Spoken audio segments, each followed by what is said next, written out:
Hello, welcome to the THC Show. I'm your host, Neil Magnuson. This is a show where we talk about truth, hope, and change, and THC. Two very related things, because when it comes to THC, we could use some truth about that. We could really use some hope for that, and we do need some changes around that. So truth, hope, and change is what the show is all about, and it's very appropriate. On the show today, we're going to have 8 out of 10 Glenn from CannaMatch.ca join us for the 420 session. I've got John West coming on as a guest today, and then we'll go and do our regular update from the Healing Wave CSP RV and what's going on with the other CSPs across Canada. Are you feeling lucky? I think it's important to feel lucky. As best you can, and the way you do that is by having a look at what's positive in your life. Because there are definitely, for just about everybody, some positives. Is your glass half full or is it half empty? Because you can look at just about everything both of those ways. It really doesn't even matter how hard the problems are that you're having to go through. There's ways to look at that as being positive, in the strengths that it's going to gain you, in the perspectives that it's going to gain you, in the lessons that you're going to learn from all of that. Going through tough times and horrible shit actually does produce positive results, usually in the end, like I say, with perspective and with lessons and all of those things. And so as you go through your life, you want to feel lucky. I think it's a very good way to be, is to feel unlucky. And if you're looking at the things that are positive in your life, then you feel lucky. If you're looking at the negative things in your life, then you probably don't feel lucky. But feeling lucky is a good way to be. And I think there's lots to feel lucky about. Being alive as a human being is a pretty damn special thing. There's lots of speculation as to how that happened, but it appears that we live in this amazingly vast universe with a bunch of different elements and physical laws that result in life.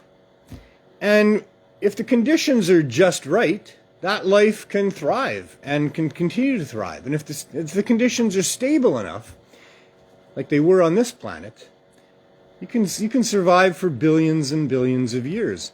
And all of us that are alive today, in fact, everything that is alive today, has an unbroken chain of procreation that goes all the way back to the first spark of life on this planet. It's been an amazing run. It has not been free of trouble. This is not the most hospitable planet, especially at times. In fact, there's been mass extinctions that have happened over the course of the billion years. But with each of those mass extinctions, there was life still left here, and that life continued on and continued to flourish, and has flourished for billions of years to the point where we have us, human beings. A pretty rare thing on a planet full of life. The planet has life in so many different forms. Life that flies in the air, life that lives underwater, life that lives on the land, life that lives in the clouds. We have life in abundance here, and have had for billions of years. But for all those billions of years, we never had life like us. Life like us has only been around for probably maybe 1 million years. Maybe not even that. I'm not sure.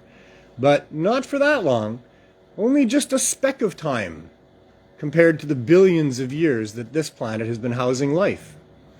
And that's probably true for many planets that are out there. And there are trillions of planets.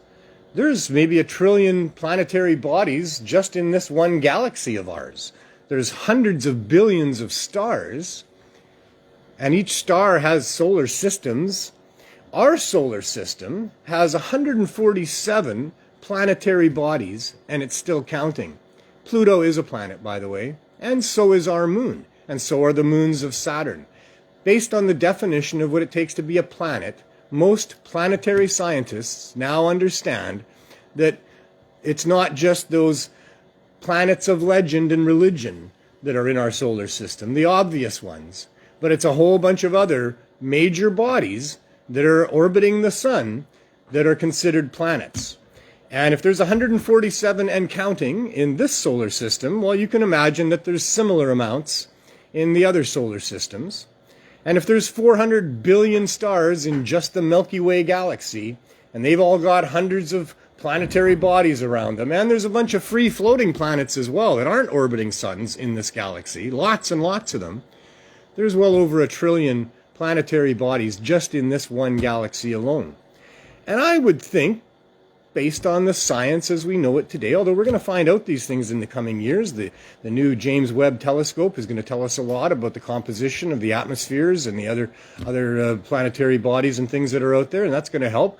And NASA has plans for new telescopes to go up that will really be able to find biological signatures and things like that. But it looks like that life is probably pretty abundant in the universe where the conditions are right. In fact, it's an inevitability. It has to happen wherever the physics are correct, the right elements are in the right place, and the right temperatures, and the right cycles and sequences. It just is what has to happen. So I suspect there's quite a bit of life out there in our galaxy and probably in this universe. But that life would probably mostly be microbial. And for that life which became complex, like has happened on this planet, it takes quite a bit for that to happen. It takes a long time for that to happen. And it takes the elements and the conditions to be pretty right on for that to happen. But I also suspect there's a lot of planetary bodies that have an abundance of life, much like planet Earth had for billions of years. Life that was adapted to the oceans and the land and the skies and all the rest of that. So there's lots of life out there, in my opinion, but it looks like the chances of life getting to where we are, where we make cameras and roads and cars and have books and computers and we write stuff down and record history and we search the skies and we build telescopes and rocket ships and submarines and all the rest of it, that type of life is probably extremely rare. So feel lucky. You're a human being on an amazing planet that's been going on for billions of years. And you're made up of 37 trillion individual cells. That's about what most human beings are made of. 37 trillion individual cells. Granted, more than half of that are just bacteria that we have a coexistence with, but nonetheless, we are huge. And then each cell is made up of about 1 trillion atoms, so you do the math. We're pretty big. We're pretty huge. We're pretty old. We're pretty amazing. We build things. We live. We look after ourselves. We raise children. We study. We think about the future. We have ideas. All of these things make us very, very special. I think most animals don't have a lot of that going on. I think that they live their lives. They find food because they're hungry, and that's what they have instincts to do. They recognize danger and try to stay away from it. They try to find a mate because there's an instinct to do that. They really try to stay alive because that's a basic survival or a basic need and instinct that all life seems to have, is this really, really strong desire to stay alive. You see it in human beings where it looks like all is lost. Their physical health is completely gone, or they're in such misery that you wonder why they would continue. But they continue.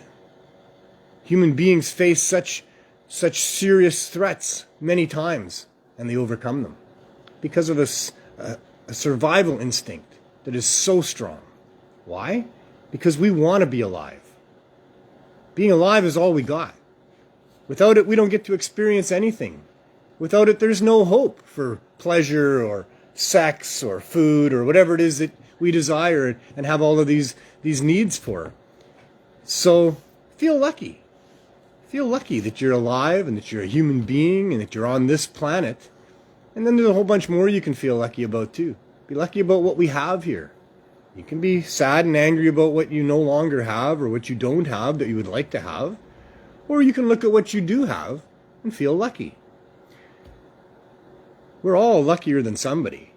It almost always could be worse, whatever it is. And if you look at it that way, it helps you feel good. And really, in the end, what do we have? We have how we feel. And that's it. There's nothing else.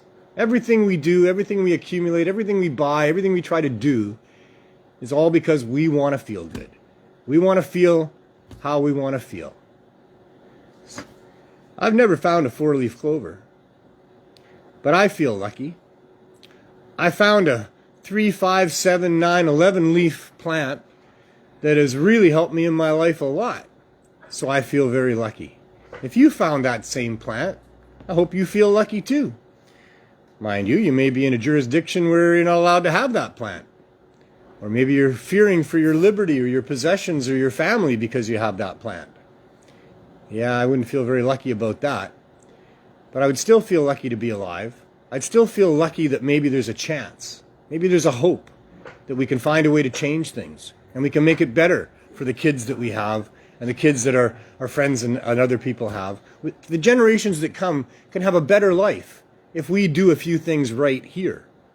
So for that, we're lucky.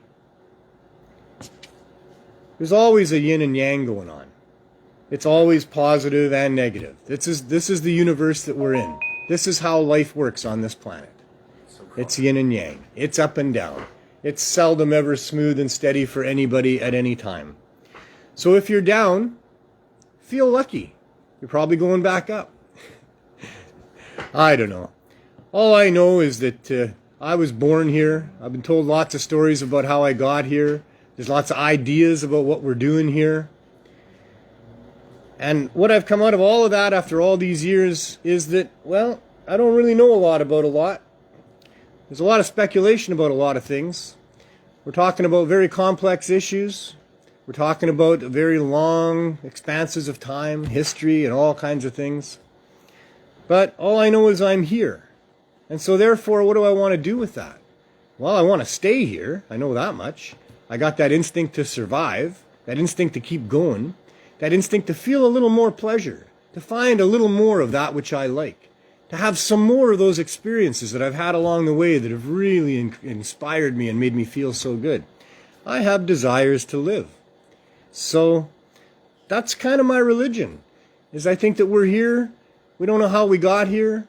We don't know why we're here, but we're here. So what are we going to do while we're here?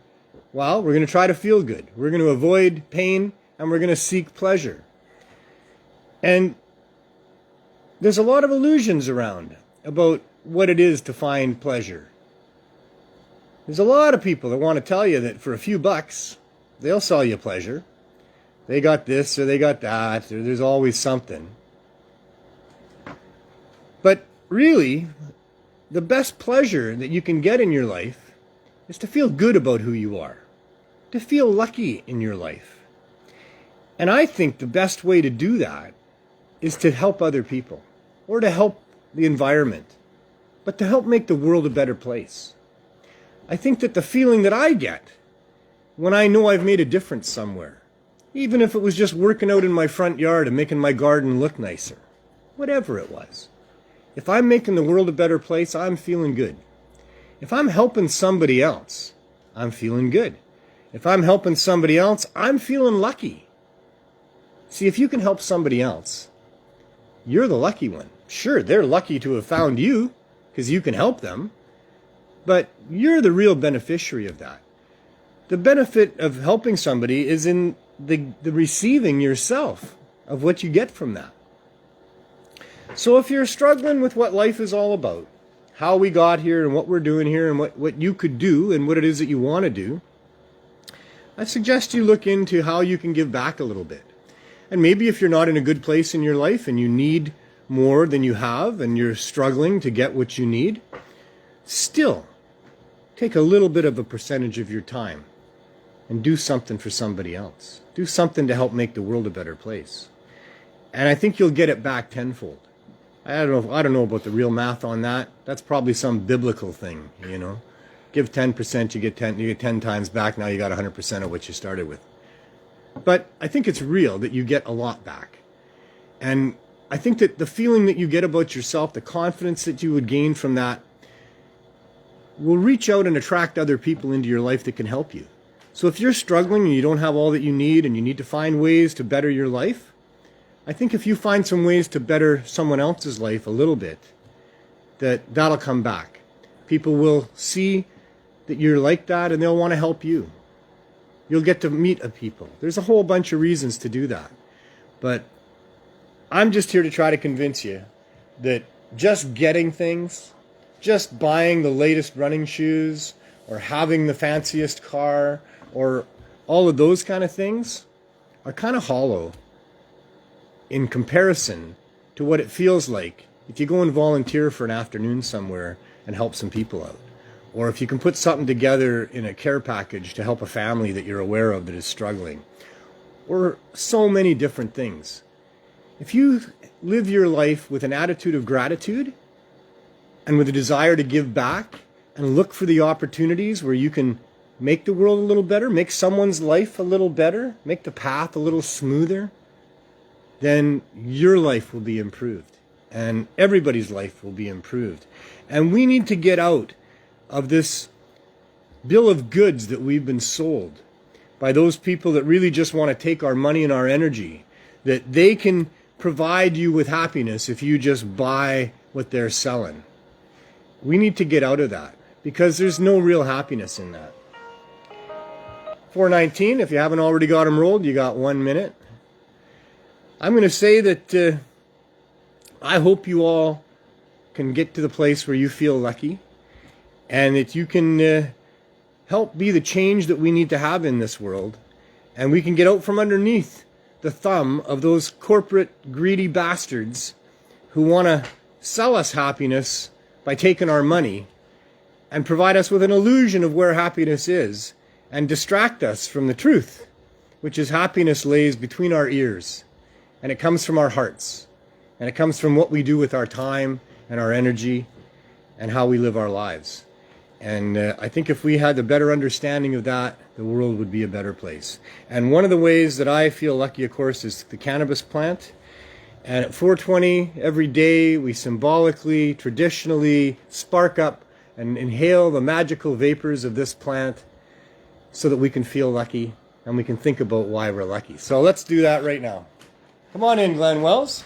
Oh. Mr. Glenn Wells, you all know Glenn. I mean, he really doesn't need much of an explanation, but I think every week we have people that haven't seen the show before. Yes. So I kind of have to play it like that. It's a first time for somebody out there all the time. For the rest of you, if there's some of you who are watching the show all the time, it gets a little repetitive sometimes here. But we're on a mission. We're on a mission for a low barrier access community cannabis shop. And that mission is a repeating process of day after day continuing to demonstrate the safety and the efficacy of what we're doing here and continuing to pressure the powers that be to give us some permission to be able to do what we're doing, which is to save people's lives and make people's lives better with this plant that makes us all feel lucky. So anyway, there you go. Yeah, happy 420! Happy 420, everybody. Yep, hit it hot. We just smoke said that your in time, doobies, whatever you're doing. You got yours in, and then I said mine exactly when it turned 421. There you go. Oh, 421? 421. So we just exactly got that. Mind you, I think 420 is a 10-minute span. Yes. Yeah. You can't as long as you start at 420 or very close to it. 419, as long as you get in there before it's 430 something. Yeah, okay. Because sometimes, I can't get her done until 429, but I still got it done. Somebody asked, what's the best strain for anxiety? Indicas. Kushes. Anything that's a kush or an indica will help you with anxiety. Typically speaking, an indica is a relaxant and a sativa is a stimulant. Yeah. And anxiety and stimulants don't typically go well together. No. But they do give people who have hyperactive that medicine that they usually give kids to calm down. What is that? Well, I'm not sure about that, but what I am sure about is that it is not the same for everybody. Yeah. That there are a number of people that find the opposite effect. That the indicas really get them going and the sativas lay them back. So don't try the indicas for anxiety and decide that it doesn't work for you. No, try them both. Try, whatever works. It's a personal journey of finding stuff out. That's the thing about cannabis, eh? Uh-huh. Everybody's tolerance is different. Yep. And experience is different. Yeah, we can group some people together, but... there are groups. Yeah. There's groups for sure. But there's groups that are very different. And there are some that's why the government can't tell you what the right dose is when it comes to edibles. Yeah. They can't say that 10 milligrams is more than enough for everybody because it is nowhere near enough for some people. Exactly. And it's probably enough and maybe even too much for some people. We've had a few people through the program, the Cannabis Substitution Program, that don't need more than 5 milligrams at a time. Oh, really? Yeah. Two in wheelchairs even that were serious pain. And yet they liked our 5 milligram gummy balls. Yeah. and they would just eat one an hour. Oh, wow. And that was that was good enough. that's Well, where they for wanted an to be. hour, I guess that would not be too bad. Look at that diamond, eh? Yeah, eh? That's sweet, people. Straight out of the mines. Look at that, right? Just mined, yeah. Yeah, just mined. Yeah. This is not done with slave labor, by the way. No, In the cannabis industry, everybody gets paid good wages. Got some Bitcoin guy doing some mining for me. He's down there deep in the computer with his shovel. Yeah.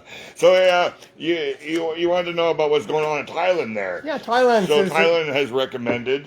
well, the FDA has recommended that Thailand remove the criminal penalties or take it out of the Controlled Substances Act. But is that the U.S. FDA? No, you asked me to read it, so it is the FDA for Thailand. Okay, so they're Food and Drug Administration. If they say yes, then it'll go ahead to their health minister, and then if he says yes, they will remove it from the restricted list in Thailand. But it is one of the harshest countries for drug laws. For them to be changing it and having neighboring countries, what it says in the story, it's one of the harshest countries, and the neighboring countries are not changing. I've seen pictures of their prime minister or whatever he is smoking weed. Well, maybe there has been there has been good things cannabis-wise in Thailand. Yeah. Over the last couple of years, I've heard that. Beautiful hash, and it was mostly about medical cannabis, and that's for sure. I know that. Yeah. But that's what they're talking about in the article is medical. So here's what is likely happening. I'm a bit of a cynic. I actually try to be an optimist, but I want to be more of a realist than an optimist. Yeah. But when it comes to the cannabis world and governments and corporations, I'm a real cynic. And it just feels to me like it's movement in Thailand by the corporate sector to do what is happening around the world in many different places, which is the corporate takeover of the cannabis industry, where they impose strict regulations on how it can be sold, and they still cut out all the people that would just grow for themselves or be able to buy it off their neighbors or their cousins. So maybe I'm wrong, but that seems to be what's going on, where these other countries and jurisdictions, they can see the money that's being made. They can see the transition that happened between prohibition and legalization. It's not the true picture, but it's what they see. Yeah. And they see, hey, there's a lot of tax money for governments. Billions. There's a lot of profit for the corporate elite. And but what's going on in Canada here, and that's what a lot of these countries are looking to, is Canada and those states within the United States that are legalizing and having it available in stores, is it's a big cash grab. Yeah, it is. And so we need to have compassion, patient first policy with respect to legalizing cannabis. And some of that cash going towards helping the medical people and stuff like that too. Well, they need to put medical people first. You like? No. Where are you going? No, I need my it's over there. toker. Right there, yeah. My beautiful Gibson glass. You do. Toker.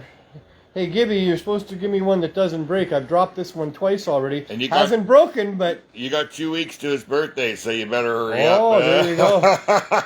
Yeah. Oh, no, 3 weeks. It's 3 weeks for you. I'm not counting. I don't know. I do, because it's Isabel's birthday, too. As soon as I realized it was making me older, I quit counting. Oh, yeah. Do you want to come to Isabel's birthday party? Maybe. When is it? The February the 12th. It's on a Saturday. It's a VR arcade.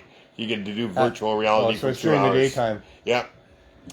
No, 12:45. Come on, you can do it. No, because I need to be here, right? Oh yeah, but come on, I only go when I have to. Okay. And I have to go sometimes because we have to keep the supplies coming in. Yes, I was going to say you do to make a trip across the water occasionally. Oh man, I was out in Mission last week. Oh really? Yeah. Oh, you never dropped in on your friend Glenn. I don't have time to drop in on friends, and you come and see me every week anyway. His landlord came by to my house. It was no slight. Landlord's got time in his life. I know, it's joking. I must have been a horrible person in my previous life because I get no rest. Really? It is just go all the time. Man, oh man. And then I get sick for 3 days or a migraine for 3 days. And I can't do hardly anything. Go. And then all of a sudden everything backs up and then go. Oh, wow. I mean, I've got a list. I don't know where it is now, but I've got a long list of things I have to do. And I don't have enough time to get to them. Most of those things on the list were things I was supposed to get to 2 or 3 days ago. Yeah. I'm at that stage. One thing at a time. You can only do what you can do. There's only so much time in a day. Exactly. But I don't seem to get much downtime. I mean, even out in Mission at Darren's place there, I would have liked to have visited him for a little while too, because I don't get out there very often. Yeah. But no, I had to go meet John in Surrey, and then I had to go and meet Roberta here in Vancouver All and on get your brownies. No, this wasn't Monday. I was Okay. out there. What day was that last week? Friday, maybe? Friday, yeah. Thursday I was on the island. Yeah, that's right. Thursday I was on the island all day. Friday I was in the Valley and in Surrey and South Van. Wow. And it's going till quite late at night too. So you maybe need an electric car. I would love to not burn fossil fuel for I know, sure. or even a plug-in one that you could burn both. You know, the electric and the gas. I don't like them. I don't think that they're much of a savings to the environment yet. We have to say congrats to YTS Harley. He got married today. Congratulations. Yes, you know him. Yeah, No. yeah. He comes in here. He's the guy with the beard and the tattoo. Oh, Harley. On his face. Harley. He got me out. Yeah. Oh, I knew. Yeah, I already congratulated him on getting. Popped out. It says that he's watching, so he had to postpone Harley, his wedding by a day. I'm sure you told me it was going to be next year in the spring, didn't you? Didn't you tell me that? He had to postpone it a day. From yesterday to today. Well, congratulations, my friend. Yes. All the best. I hope you have as much fun as you can until it ends. And I hope he it says never thank ends. you. He says thank you. You're welcome, Harley. That's very cool. Well, I just, it reminded me, right? You know, I didn't know what I was going to talk about today. And usually I have some idea going into the show. And all I had today was I wanted to talk about luck. And I really didn't have much. He got lucky. Yeah, he got lucky. We'll know in a few years. Yeah, but he's got his honeymoon too, so. The very best time of life. Yes, I know. You know, the next one is the birth of a child. Yes. That is so incredible to be there for the birth of a child that you helped to create through love. And so today, the only thing I had for what I wanted to talk about was luck. And I know I talked about it, so you can see what I had to say about it, but I really didn't have much going into today. And the other thing that I thought I was maybe going to talk about was love. Mm-hmm. And, love is such an important thing. It is so easy to get distracted from love, and we can live our lives in love. Yeah. Like, we really can. We can accept everything that happens in our life with a loving heart, no matter what it is, and thank the universe for whatever it is it's going to test us with. And I know there are some really bad situations out there, and I'm not trying to make light of those, and I know some things are really, really hard. But if it's really, really hard, it's because you love something. If you're having a really, really hard time in life, it's because maybe you lost somebody you loved. Maybe you lost something that you loved. Maybe something that you really would have loved to do isn't going to happen now. Maybe the world is in a bad state of affairs and we can't live the life that we love to live. Mm-hmm. But it's still all based in love. Yep. Love got us here. We hurt and we feel pain because we have love. Yep. And love is so important. In your brief lifetime, and trust me, it's a lot briefer than, I thought it was 25 or 40 years ago, which doesn't really seem that far away from me. It all happens so fast. And opportunities for love come rarely, and they're hard. And here I'm talking about two human beings loving each other, right? That kind of love. Not just the love of nature, and not just the love of music and love of your life, but the love of another human being is a rare and wonderful thing when it happens. It's great when it's great. It's horrible when it's going sideways and bad. But there's a saying about better to have loved and lost than to have never loved at all. Oh, exactly. Yes. Yeah. And that is true. Yeah. That what you get out of the love that you exchange between somebody else is something that lasts your whole lifetime, no matter how it ends. And nobody can ever take that away from you. No. And when we lose loved ones, the love that they had for us is with us for the rest of our lives. It's always there, and you can always go to it. And some of us who have had a traumatic experience in their life don't know how to love ourselves, but I've learned to do that. And actually it was Isabel who helped me do that. I saw it in her eyes one day, her love for her daddy, and I said, wow. I recognized it. I was like, wow, okay, so really this powerful. Is what it was. And it is. It's very powerful. It took 4 kids to get there, but yeah. And that's why I'm tiptoeing a little bit, is because there's people out there that go, hey man, I can't love, this happened to me, and I can't love the person that did this to me, or I can't love myself because I feel guilty. How about forgiveness? Or whatever it is. But you can, and you must. But these are the distractions from love that I mentioned right off the top. There's a lot of things that derail us from experiencing the love that is there for us. There's an abundance of love around us. There's an abundance of things to be in love with and to feel love about at all times. But it's hard in a life where we are so easily distracted from that, where we've got all these very fancy, sophisticated advertising campaigns telling us that love lies in those running shoes and love lies in this, in this car. Or this and TV. then you get the running shoes and you still feel empty inside. Yeah. And so the love doesn't lie there.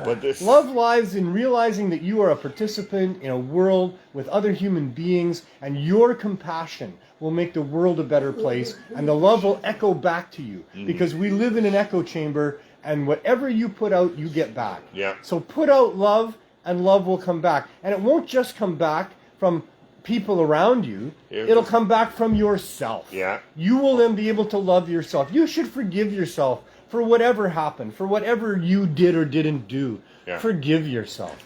You did the best you could at the moment. If you think about it, you'll know that you did. Even though you knew better, you couldn't help yourself from doing what you did. You couldn't stop yourself from doing what you did. You did it with instinct.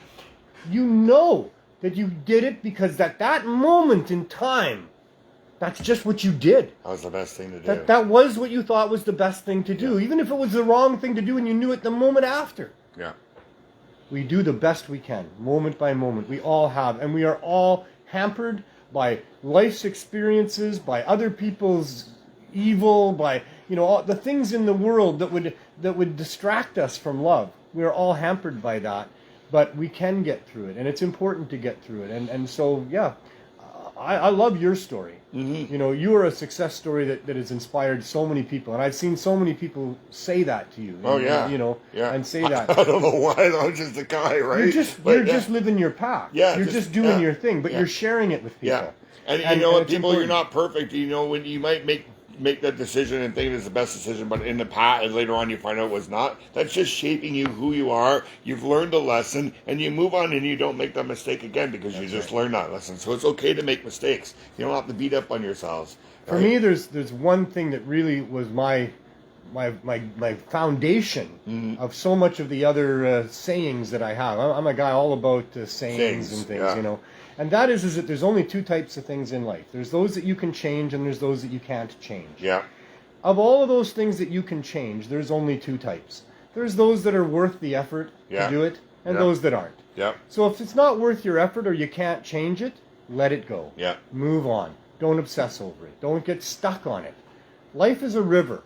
It's a river of life that flows. Don't be hanging on to the rocks that you encounter along the way. Don't grab those branches. Flow with it. Let it go. Let those things go. And just focus on the things that are positive, that will make your life better, that will help you.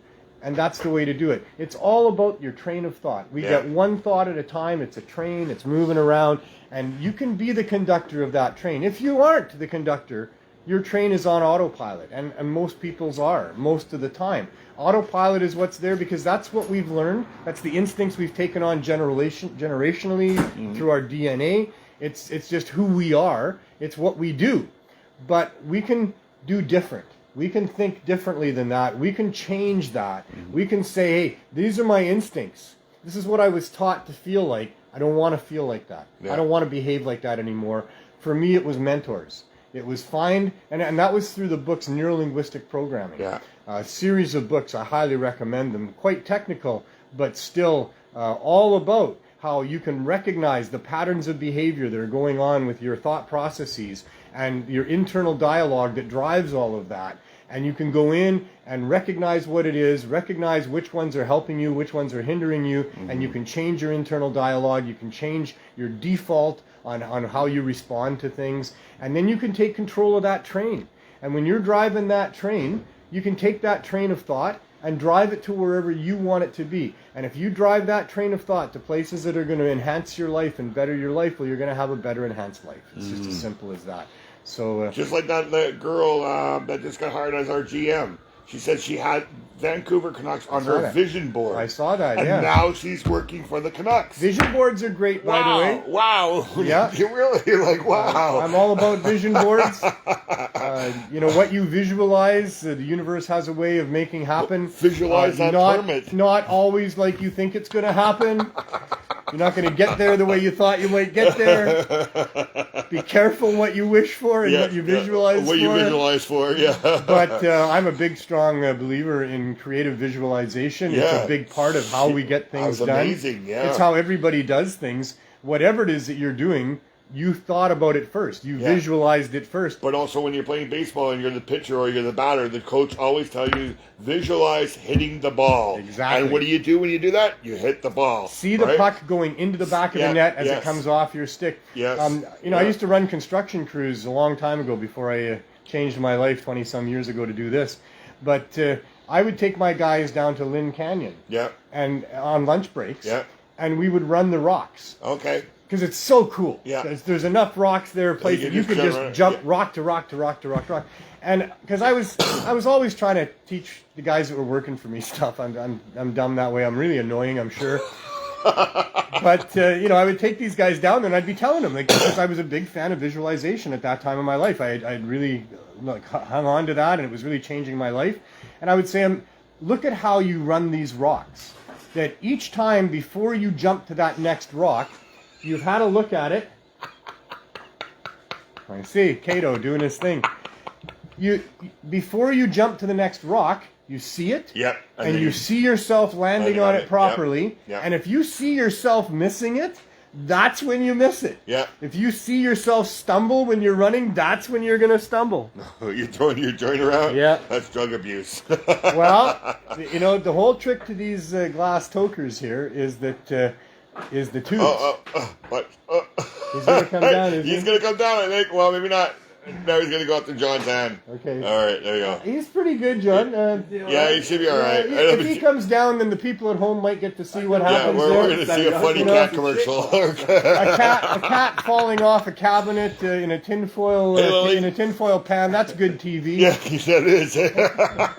Telling the audience about it, that's real not TV. As much, but that's more like for radio, where you can make up anything you want. I mean, there could be no cat at all over there, as far as you know.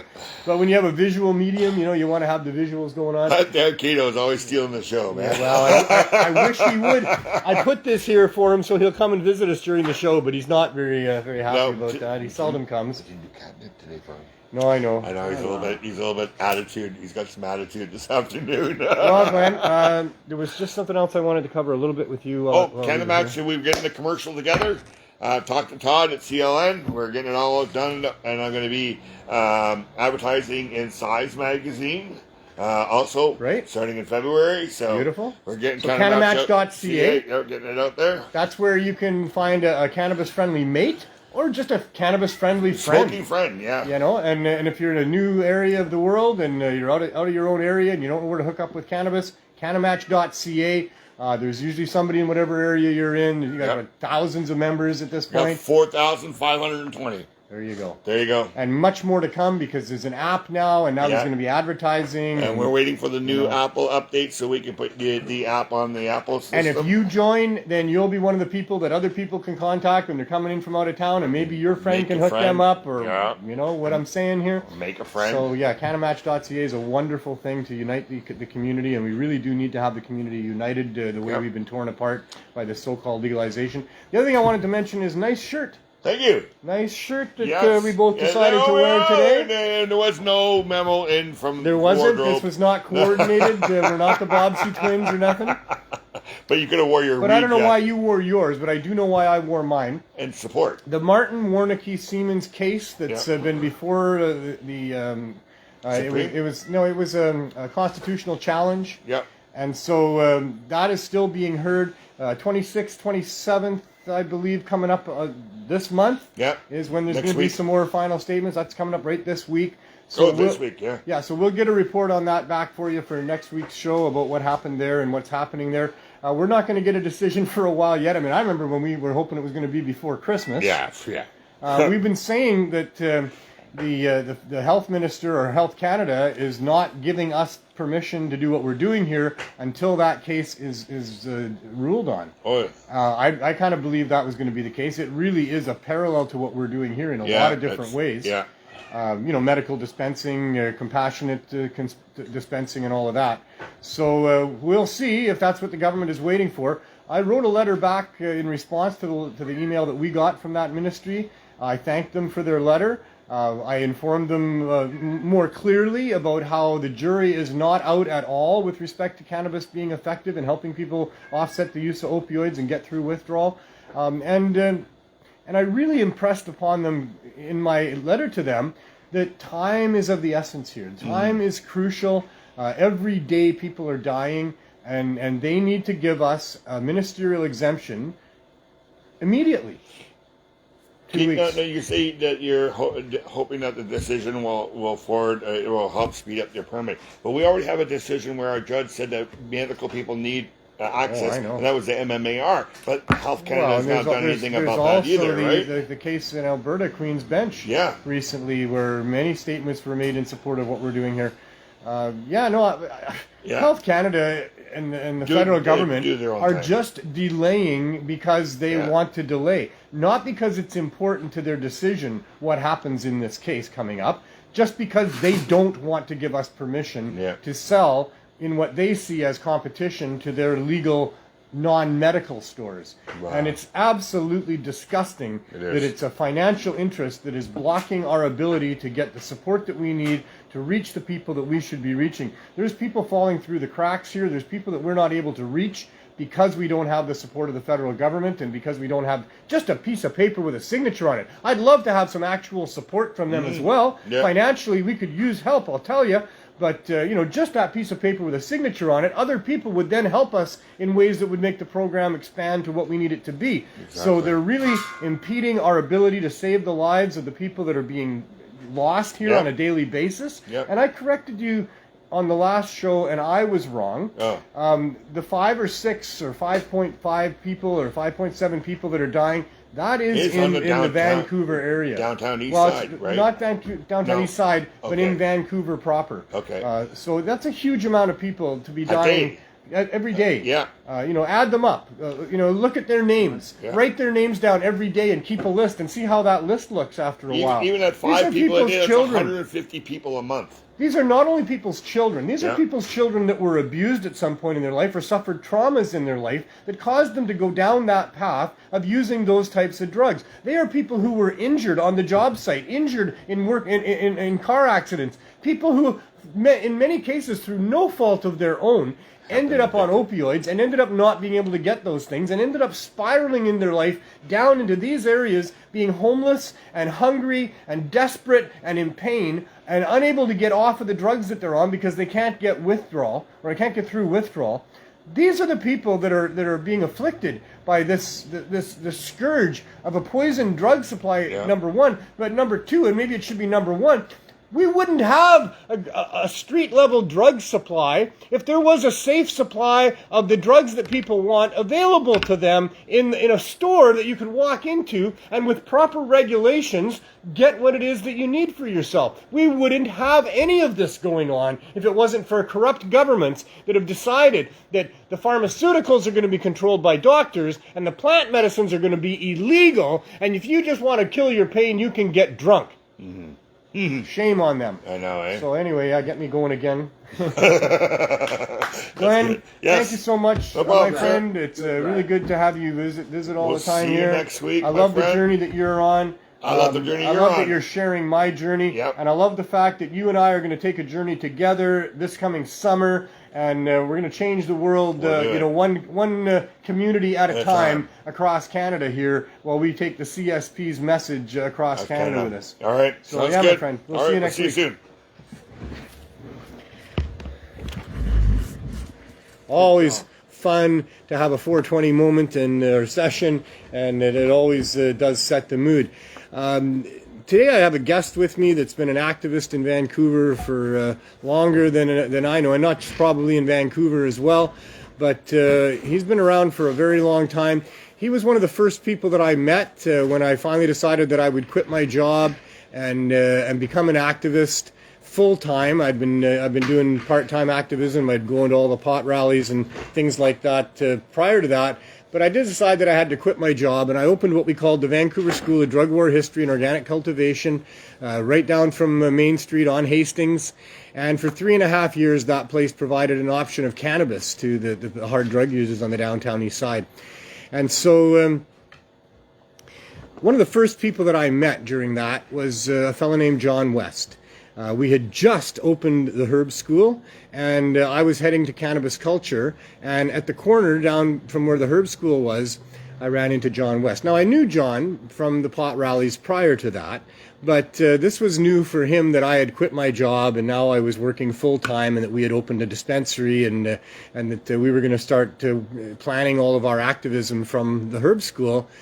And I remember John said to me that he had become quite disillusioned with the whole movement, that there had been numerous splits amongst people, and there were different factions, and there was a lot of infighting going on, and that he didn't see much hope for the future of activism in Vancouver. And I remember telling him that it was a new day dawning, that we had opened this place just up the street, and that there was a new energy going on, and that I thought that we were going to be able to do some good things with the community, and I think that really happened. And that was 18 years ago. And John was a bit of an old guy at that time, but never showed it. And so he's a little bit of an older guy now, almost 20 years later, but he still doesn't show it very much. And I'm going to bring him on the show so he can talk a bit about himself. But he has been doing stuff to try to get freedom for human beings through several different means, but primarily through the legalization of cannabis, but other things as well. He's going to have to tell me how many years, because I'm not sure how many it is, but it's probably a good 40 or more. So anyway, come on in, John.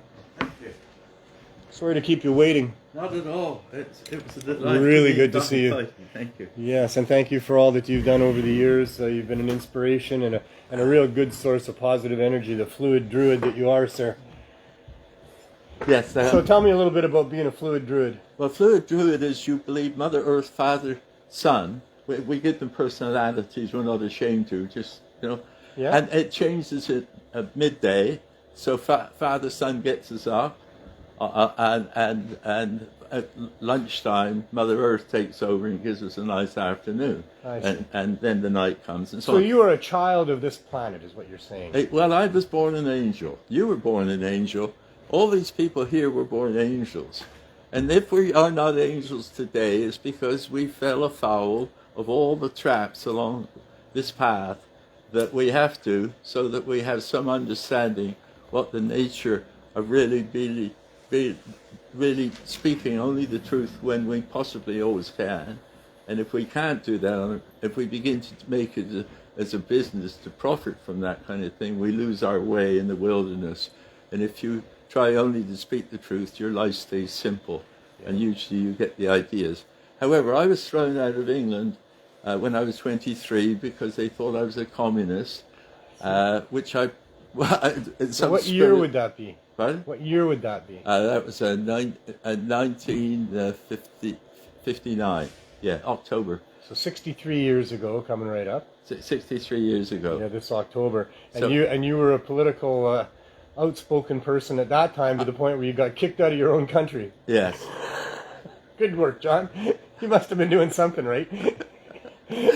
By the way, just on your last point, I think that there's an angel. True, there's an angel in most people. We're all angels to the start. I think that's there for most people. Some people, it's so far buried that I'm not sure. They're all happily buried. You see, we mustn't disturb the people that have found surcease to any necessity to live with any great determination, because they wander around and they're part of the background, but they're really more like, really not strictly speaking alive, but they're very available to the divine will, like the para-atma, because we've got the differentiated conscious awareness in our pineal, apparently, and the para-atma is everywhere, and it's in us too. So anything we like to call God is actually... You're talking quantum physics now.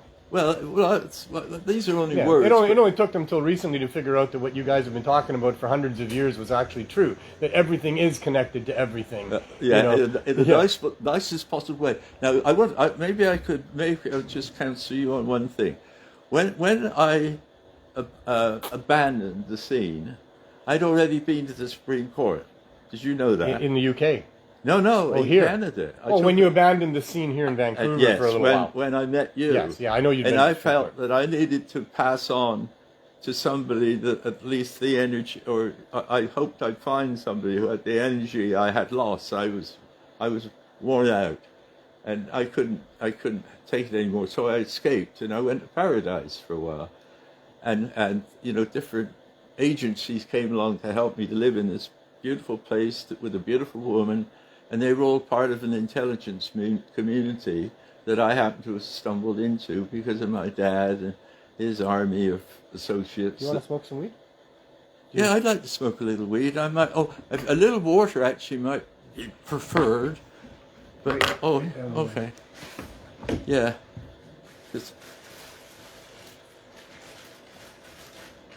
So anyway, cheers. Thank you very much. Is this the one with or without the fluoride? No, this is good question. I don't trust it myself. I don't trust anything, but what I do trust is the divine will. And if you recognize you're an earth angel serving one or another of the deities or qualities of deity, and you say, well, I'm with the Krishnas for a while, or I'm with this or that for a while, but for some reason or another, suddenly this agent you have got it all in THC. I believe that all we have to do on your symbol is to put behind it this symbol, which is it's a circle. If you draw it, you've seen it. But all it is, okay. Let me show you something. Draw what they call the peace sign, as big as you can. The peace, okay, the circle. Right. Now, draw the peace sign. That's another peace sign. I don't know. It's a peace sign. It's a peace sign. Okay. We'll give you another. That's Mercedes. It's kind of Mercedes. It's a peace sign that come all the way through. Yeah, no. You draw a circle. I'm gonna do that again. You dissect it. I'm gonna let you dissect it, I think. Draw a line straight down the middle, up and down, straight up and down, right? And now put two this way. Oh, you want them up this way? And the other, yes, there. Now turn it over. You got that, but that's the wrong way up. That is very important that people begin to turn that sign over, because that is Shiva. I see. That is the symbol of the new age that is being brought about, and it's well documented in the Vedas what's actually happening. This chaos is because everybody became so tricky with everybody that the white hat intelligence forces and the black hat intelligence forces destroyed each other, and so they don't really exist anymore. So there's a great vacuum for common sense to the common people. And what we're seeing today is a practical, right here in Canada, a day that I actually saw in a vision many, many years ago. I almost want to cry about it, because I've been carrying a vision a very long time. Yeah. You know the vision. This is emotional stuff for You've us. had it. You've seen it. And a lot of the path you're following now, to some extent, you've already seen it. And you know, and I guess I don't know, probably maybe that was about when I became awake about your age and what I'd seen there, what you've seen, what you've experienced, what your abilities were. And you demonstrate them very, very beautifully and respectfully and kindly, and I appreciate what you do. And we shouldn't be preaching, but I'm visualizing a low barrier community cannabis store, and that's what I've been visualizing for quite a while now. I want to see it free. I've never believed it should be sold. I've always believed, I know. Well, if a person puts their time into it, maybe they could get compensated for their time. I don't have a problem with that. No, but it should be free to anybody that can't afford it, that wants it in whatever form. You should be free to grow it in any way they want. There's some people that are making some fabulous cannabis products. They use very expensive equipment. Whenever I open my mouth on that, I'm obviously clearly misunderstood. I'd say it the wrong way. I believe that it is a sacred herb. Yes. And as a sacred herb, I wish then, maybe it's a wish of mine, that it was removed from, like the Catholic Church believes money is the way to go, right? Gold, right? Yeah. Well, we're saying, no. We believe something given to us by the Mother that enables us to elevate ourselves in the course of our lives so that we are smarter when we're 85 than we are when we're 55 or whatever it is. And why? Because we pass through the veil of death a number of times in that time, and we all have, if it's only in your sleep when you have a bad dream, we are eternal beings. That's the hardest message that you're getting across, but you're getting it across to people. And that is because Shiva wants it that way. It's like Christianity has had its time. It became adopted and became the worship of Krishna. It went around the world because the Beatles got the idea and they said, yes, we can bring world peace. And what were they talking at that time? They were talking exactly at that time when am I waving a joint around? Oh, yeah. I haven't smoked it yet. That's all right. You're passionate about what you want to say. I mean. Thank you. Sorry, didn't mean to stop you. What were you saying? I don't know if you did, and I don't know what I was saying. But for sure, these are interesting times. And we're talking about whether the plant should be free or not. I wouldn't want a world where you get your cannabis from the government for free because they make sure that everybody gets it because it's this sacred herb and everybody should get it. So they're going to send it to you. I don't know if they would send me all that I would want. I mean, I'd want some nice honey oil, some blonde Lebanese hash, maybe they would and maybe they wouldn't. I don't think they would. But I don't mind that people can put their time and effort and love should be respected. And their love into growing the plant and then, presenting it in a way that makes them something back. I'm okay with that system. I don't think there's any way around it. Yeah, but for me, I'm with you on that. It's a sacred herb. It is a necessity of life. That's right. It is the supplement to our endocannabinoid system. Without it, we grow old faster than we should. We're unhealthy. There's so much that goes wrong with human beings that cannabis is the medical answer for. No question. So it's a necessity. It's a medical and life necessity. And without it, you're going to get cancer. If you're not ingesting enough cannabinoids, then you're setting yourself up for all kinds of physical misery. Okay. So it's a necessity. Okay. Let us have division. You want to like that? Yes, I will. You like that, and I'll keep telling you a little bit more. So I think that for anybody that doesn't have easy, clear access to it, that it should be available to them for free. They should have a place where they can go and get it. The government would subsidize all of that. It would not take very much money for the government to give to us the Cannabis Substitution Program, for us to have chapters in numerous cities across Canada and make sure that those people that are suffering, homeless, in poverty, addicted, that they get what they need. It is not that expensive to produce cannabis en masse, on scale. It can easily be done, and the government should make sure that medical users and people that require it in their life and don't have the means to get it or grow it, that they get it. As for the other people in the world that have resources, that have desires for fancy cannabis and want to have the best and don't mind paying money for it, and there's all kinds of beautiful cannabis extracts and products out there. They can have their stores. They'll do really well.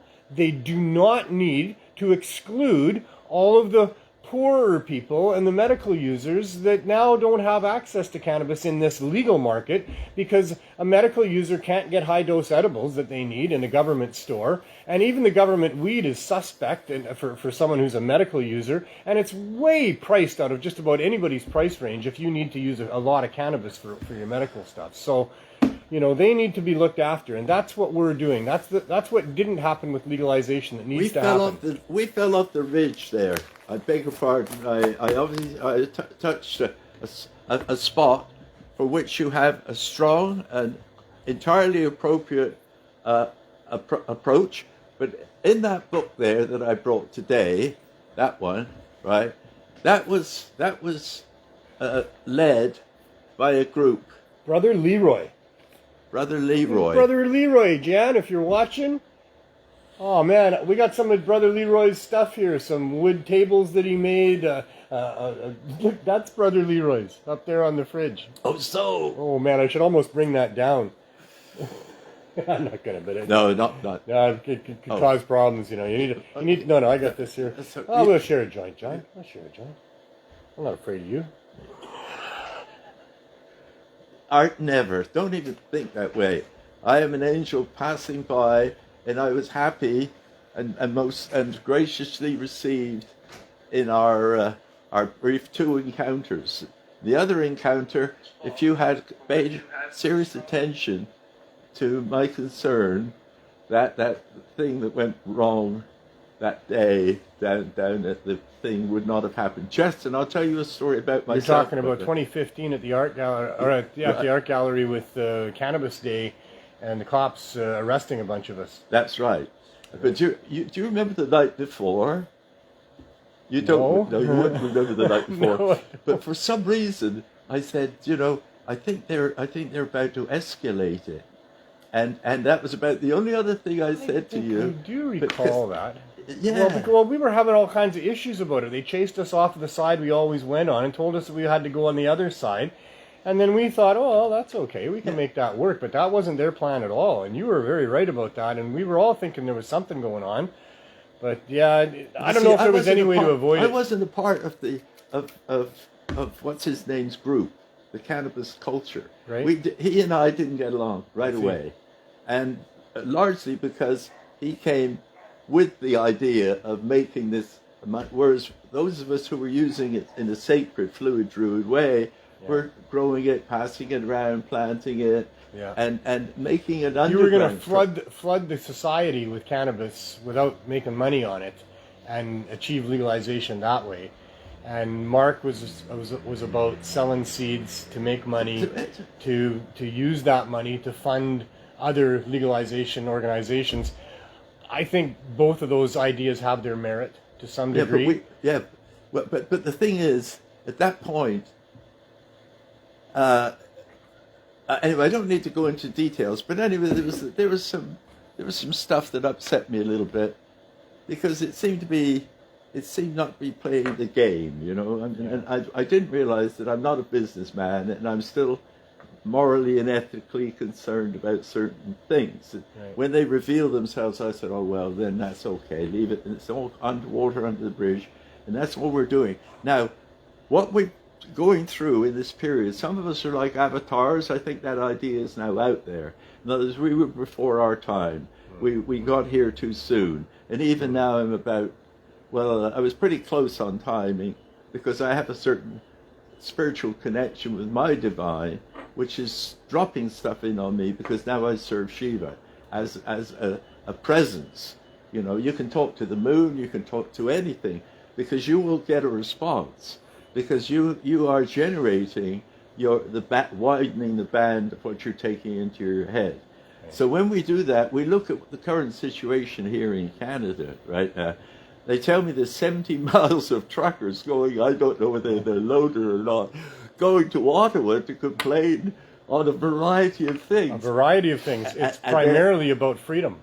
Well, that's right. Yeah. And I'm with that group. I'm with that group too. And we're all with freedom. That group. Yeah. And so what we have to say is, well, what do we prepare by way of alternative good management of our collective affairs?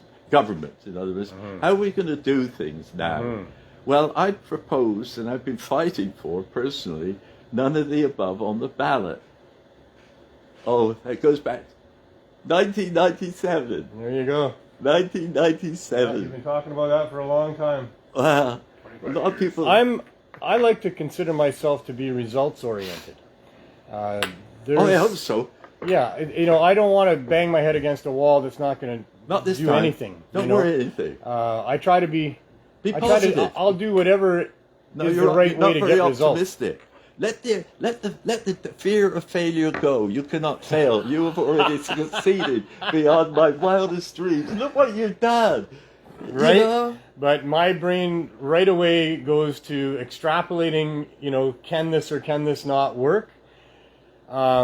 Well, forget that. John, it's going to work. John, I believe don't fight his war. That what you've been proposing since 1997 can work Yeah, if the societal and political situation lines up properly. that's what's If happening things- now. You're almost right about that. I am I right know. about that. I know. I've been Okay, watching well, I it. shouldn't I've shout. been watching it. I'm beginning and I to told like- you that that idea, and the idea is you vote none of the above, that you don't vote for any of these politicians that put their name forward.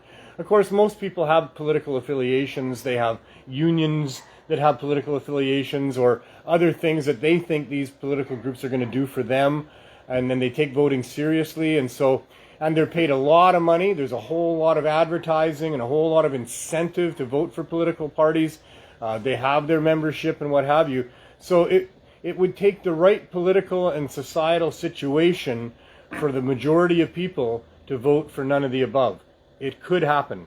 And we are seeing near dystopian... Then what do we do? See, Well, I'm planning. yeah. I'm way down the road with this. Well, you know that there's already been a solution to that put in course. place. It's already in our voting constitutions or whatever. They do that it in Ontario. if enough people voted none of the above, Yeah. that there would be a mechanism put in place. Tell us what that is that would select people from amongst us to run well, these okay. things. The way it would work, even currently on the ballot, they wouldn't have to change anything. There is a number, so your number is actually taken. They use it for judicial review of things. So they already got a number which they give you when you vote. A lot of people don't believe that, but it's true, and unless they change it, and they change stuff all the time if you let it out, you know. But anyway, cut the story short. So what you do, if you don't trust or you don't want any of those party politicians, unless there is a local candidate of your knowledge that runs as an independent. So you would actually be running a random selection with a person who has at least been working for the community. So the plan would be to vote none of the above or for the independent if you believe that person is of good character. Exactly. Okay. If you believe you can trust that person. So that gives everybody a chance who still puts effort into getting elected. We don't encourage it. You know, if you get elected, then you're just expected to. It's a rejection of the mainstream political parties. It's like well, exactly. They're who gone. have totally failed us and are totally controlled by, corporate forces that have kept us this way for a long time. I mean, This would give our sovereignty back, and see where we would go with that would be we'd remove most statute regulations to do with just about everything that didn't make sense, except generate jobs for bureaucrats. Unless there's genuine inspective work that needs to be done in some way by people, then okay, that's a part of the work process. But we'd be moving, as far as I understand it, in recognition of this presence of this shift in time, we'd be moving to a 13 moon month, right? So we'd actually have 13 full moons. So we'd have a 13 month, right? By doing that, that means to say that each of those months would be 28 days. That would give us a pattern, which then we could all pretty much know without even, we'd know what time of day it was without having to wear a watch. We'd be automatically tuned in. And this would take away all the trickery that they want to use through this electronic ways of generating brain waves, you see. And sometimes when I'm sitting in a place like this doing experiencing one of the moments I had in a vision I had years ago, even the painting on the wall, even this incredible location, you couldn't invent anything more extraordinary, back then. But when you look at me with that kind of Canadian wise guy look from a very early age, I go, this guy is he's such a Bambi, this guy. He's a clown, man. And I say, you're right. That's exactly. I think that for me and who I am at the right place at the right time. You're darn right. Now that's positive. That's positive. I know. That's right. The way things have been unfolding and what have you, and the path that I've been led down, just responding every day by doing what I think is the right thing to do. You're being tested, exactly. And so here we are. And you know, you've had your idea for a long time, and you and I have talked about it for a long time, and I've told you my opinion on it, that it would be very difficult for those things to line up. But look at where we are. Exactly. You are right. The boom. We're in this. We're traveling fast down a dystopian path at this point. I mean, who knows how much further it's going to go? But I'll put my hat on for I know the politics. You know, you live a busy life, and I'm sure you don't get to watch my show very often. But one of the I've been watching a lot of it, actually. One of the main things that I talk about, or one of the things that I repeat many, many times, is that we need to reset our democracy. Oh. You know, you've probably heard me say that a number of times over the years anyway.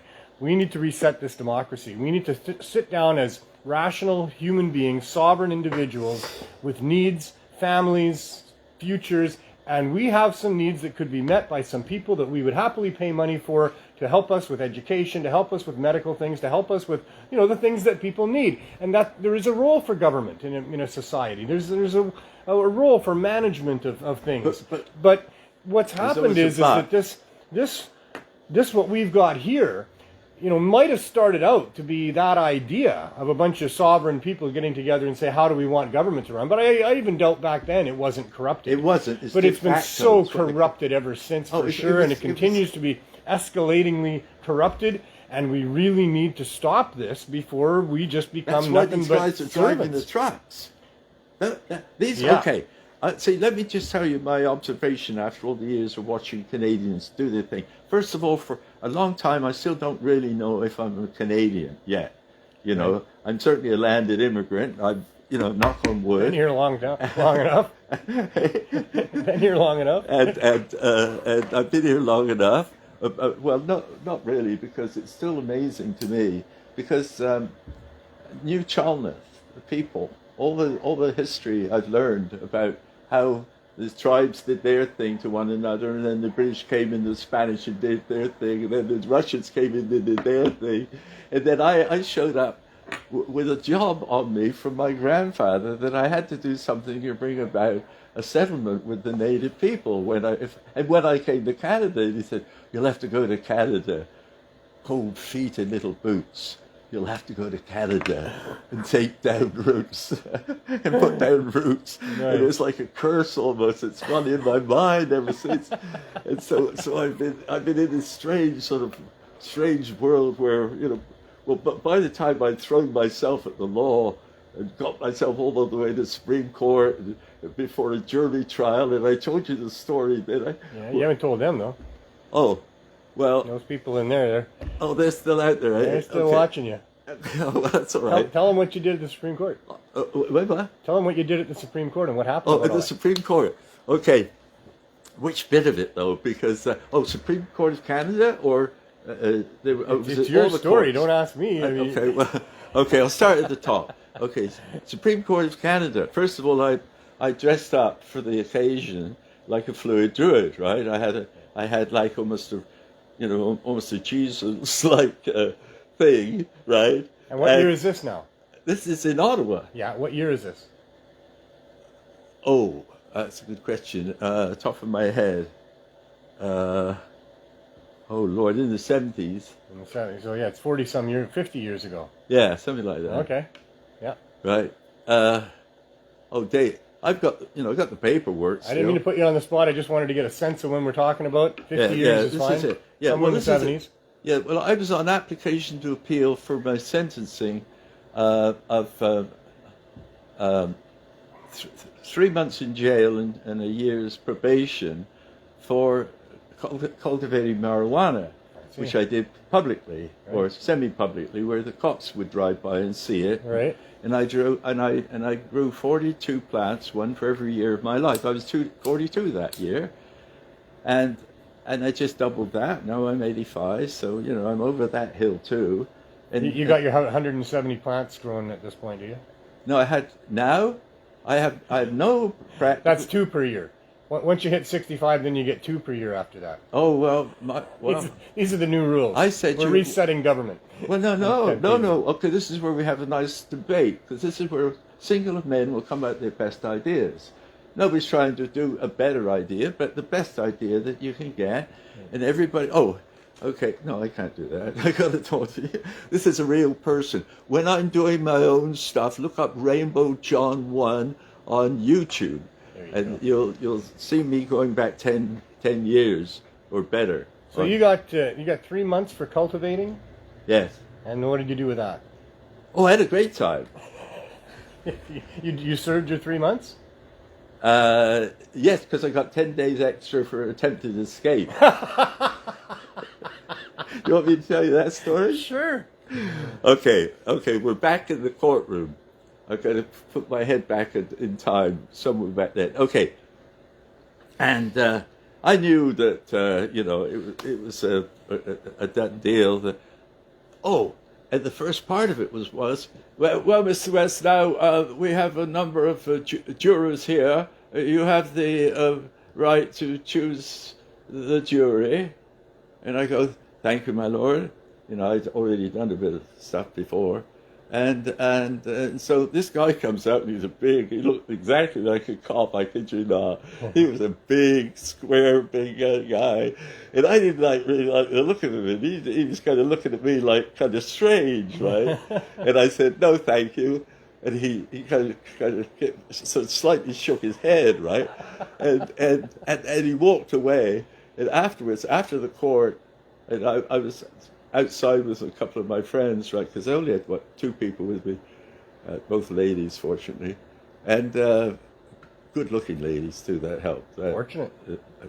I've always been a lucky man. The theme of the show was getting lucky this time, or luck.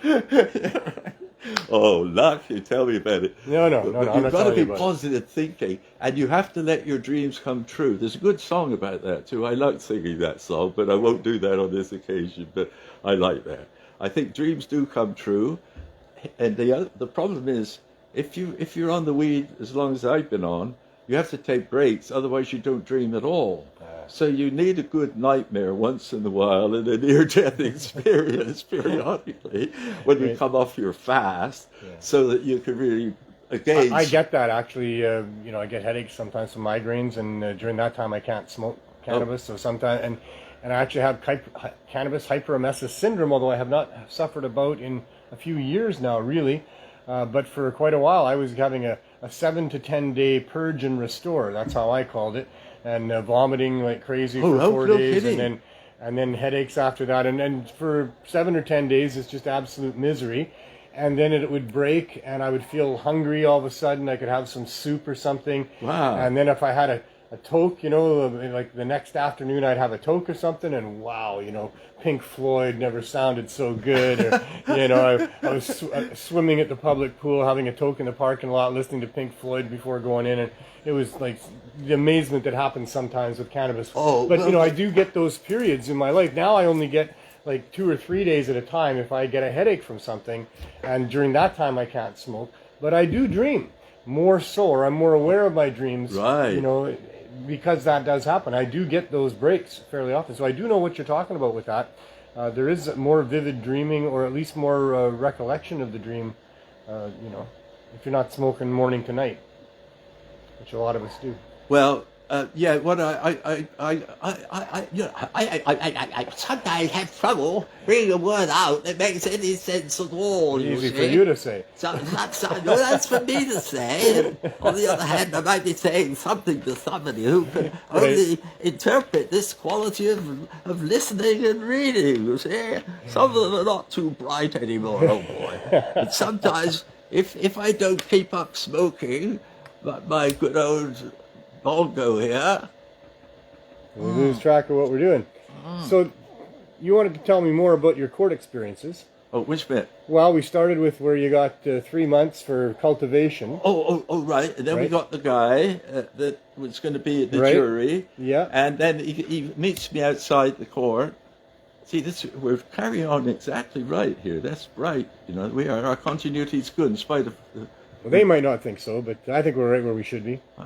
Good evening, ladies and gentlemen. Welcome to a rare occasion that I have to address the public generally. In this fashion, we should draw the attention of the enlightened ones to the condition now existing, and that is the very last days of the appearance of Kali Yuga.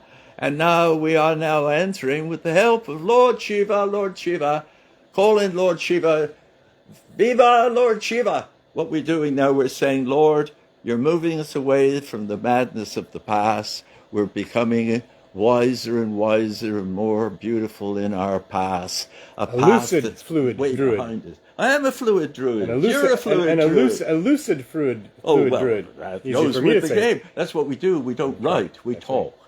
So what happened when the guy met you outside there? Oh, he came outside and he said, "Mr. West, you made a bad mistake there." I said, "Why was that?" He said, "I was for your case, Right. and I was about to be made I was going to be the foreman." I see.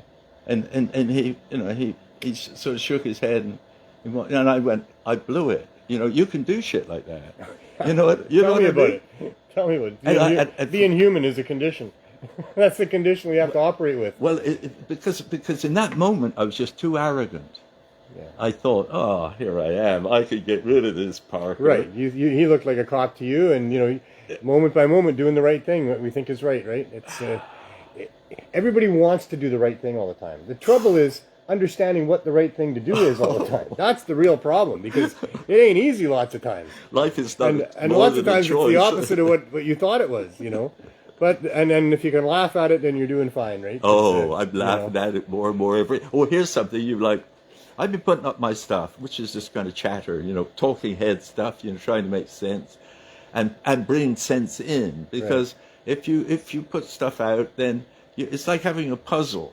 And you've been putting pieces into the puzzle, like David Icke calls, joining the dots for a number of years, and pieces begin to fall into place. And some wild ideas that you had out here, suddenly, they're here in front of you, and you go, my godfathers, these are little symbols.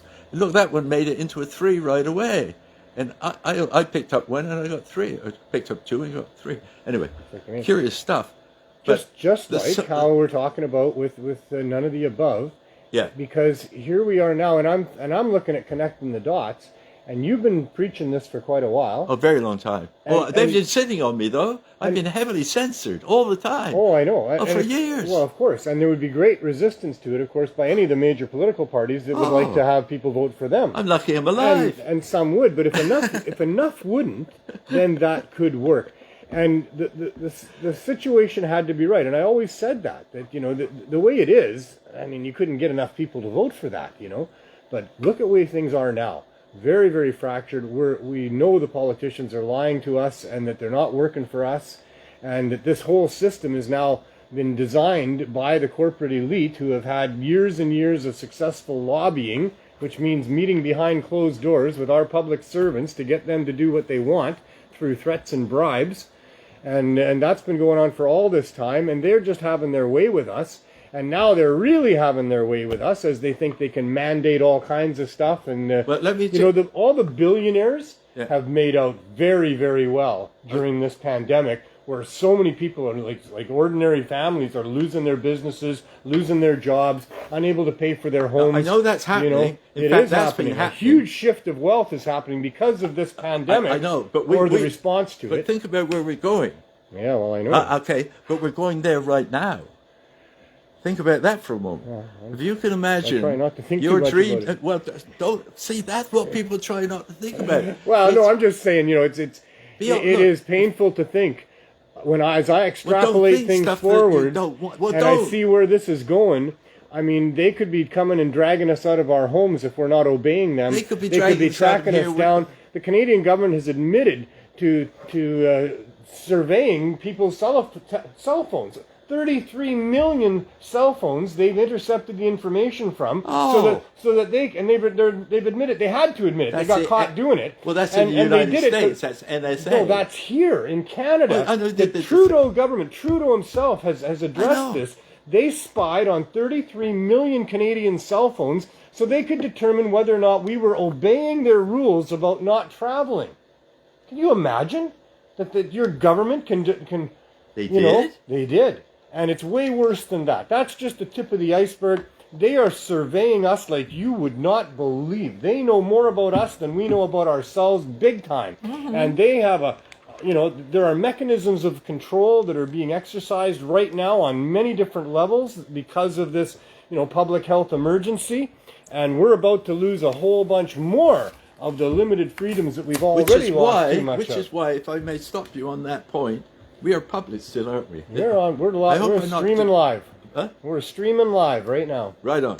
Well, look, let me just bring you back to this moment in time. We have come through a period when everybody has realized all the things you have referred to earlier, a condition which has become unbearable. Yeah. In the Vedas, they say before there are any radical changes, before there are big wars, before whole systems turn over. Right. Before everybody votes for none of the above.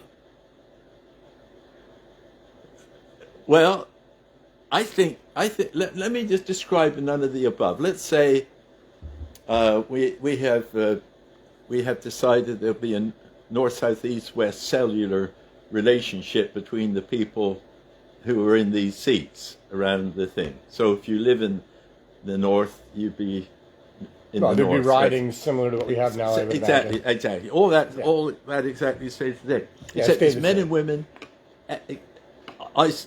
separate. And then people, well, what about the gays? Well, the gays will have to be what they want to be in those circles if they're lucky enough to get in, and they ain't going to be very fucking lucky. But what I'm saying, no disrespect. You know, the rainbow is my color. My hat is the rainbow. There ain't nothing wrong with that. Huh? Because there's nothing wrong with that. No, there's nothing wrong with what they do, but I think they should parade it around the streets, and I don't think young people should be molested in any way, shape, or form. Of course. So, that's given. And certainly to paint that whole community with that would be unfair, to say the least. Well, you know. So in any case, so we tripped off the lid again here. You certainly what I tripped me up, but because I can't keep this darn thing alight now in normal condition. Did I take your lighter? Well, I probably took the lighter that I gave you. Thank you very much. I've been known to do that. If it gets into my hands, it's pretty much gone. So, ladies and gentlemen, this is a unique experience for me, and to be able to go live and have what I believe is a key moment. Well, you've been live before. Hey? You've been live lots of times before. And even when you're not live, if you make a video and then you put it out there, it's as good as being live pretty much.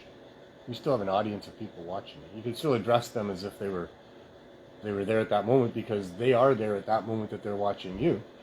Even if they're not there at the moment that you're making the video, they're there with you at the moment that they're watching it. Well, I think so I've been so heavily censored. So, nothing that I made that went out, I was available to me afterwards, and I couldn't find it. But the videos you put on YouTube, you can't find? No, this is on Facebook. Oh, on Facebook. Well, Facebook's a and they just scooping them off. So I was pounding all this stuff out all this time. I see. It made me get about 30 to 40 people. That was it. They dropped me to the lowest of what my stuff gets out there. I'm on a 90-day period of that because of two things that I posted. One was about some aerial display by a bunch of drones over Mexico City where they were making all sorts of fancy designs. And apparently that was fake news according to Facebook, although I'm still pretty convinced that actually was real. But whatever. For that and some other stupid thing that completely unrelated to my fight against the corporate elite, but that's how they do things. They can come up with whatever excuse they want, and all of a sudden you're demoted. So all the stuff that I post, and I post a ton of stuff on Facebook, right? Those two things got flagged, and for that, without the ability to appeal that I'm aware of, I wish if there is, let me know. I get 90 days of whatever I put on there being not coming into most people's feed. Could we come to a simple idea that we, or you, or your movement, whatever it is, and I'm certainly seeing it. Everybody's movement. I think to encourage this is a real moment. This is a moment when they were talking about it in the last election on CKNW during at least one of their programs, and I think more than that, there was conversation about having that possibility and what that would result in. Really? And that's the first step for sure. It has to do so with there freedom, was already, doesn't it? Yeah. Well, it was about being unhappy with the governments, because the Conservatives aren't a choice for most people in the last election that we had federally, and the Liberals had really dropped the ball in so many ways that a lot of people were holding their nose if they voted at all, for them. And so there was talk about, what should we do here? There's, what would a person do? And they talked about exactly what you're talking about with voting none of the above. So that's where it starts. And if things continue to progress that way, I mean, the state of the world during the last federal election was not very good. And Trudeau's decisions were being heavily criticized, to the point where people were talking about being very unhappy with the status quo. That's where it starts. And I don't think it's going to get less. I think it's going to get more dissatisfaction for the status quo as more and more people become aware, through all, like the narrative that we've been fed for the last 2 years is very hypocritical. It doesn't make a lot of sense when you really think about most of it. People are a lot smarter than they're giving us credit for, and they're treating us as if we're all just totally incompetent sheep, and we're going to do as we're told, and we're going to be scolded like children if we don't, and worse than that, far worse than that. Yeah. And they're setting up the next generation for this type of obedience to the state. And if we've learned anything over this experiment of democracy, we've learned that you can't trust the state.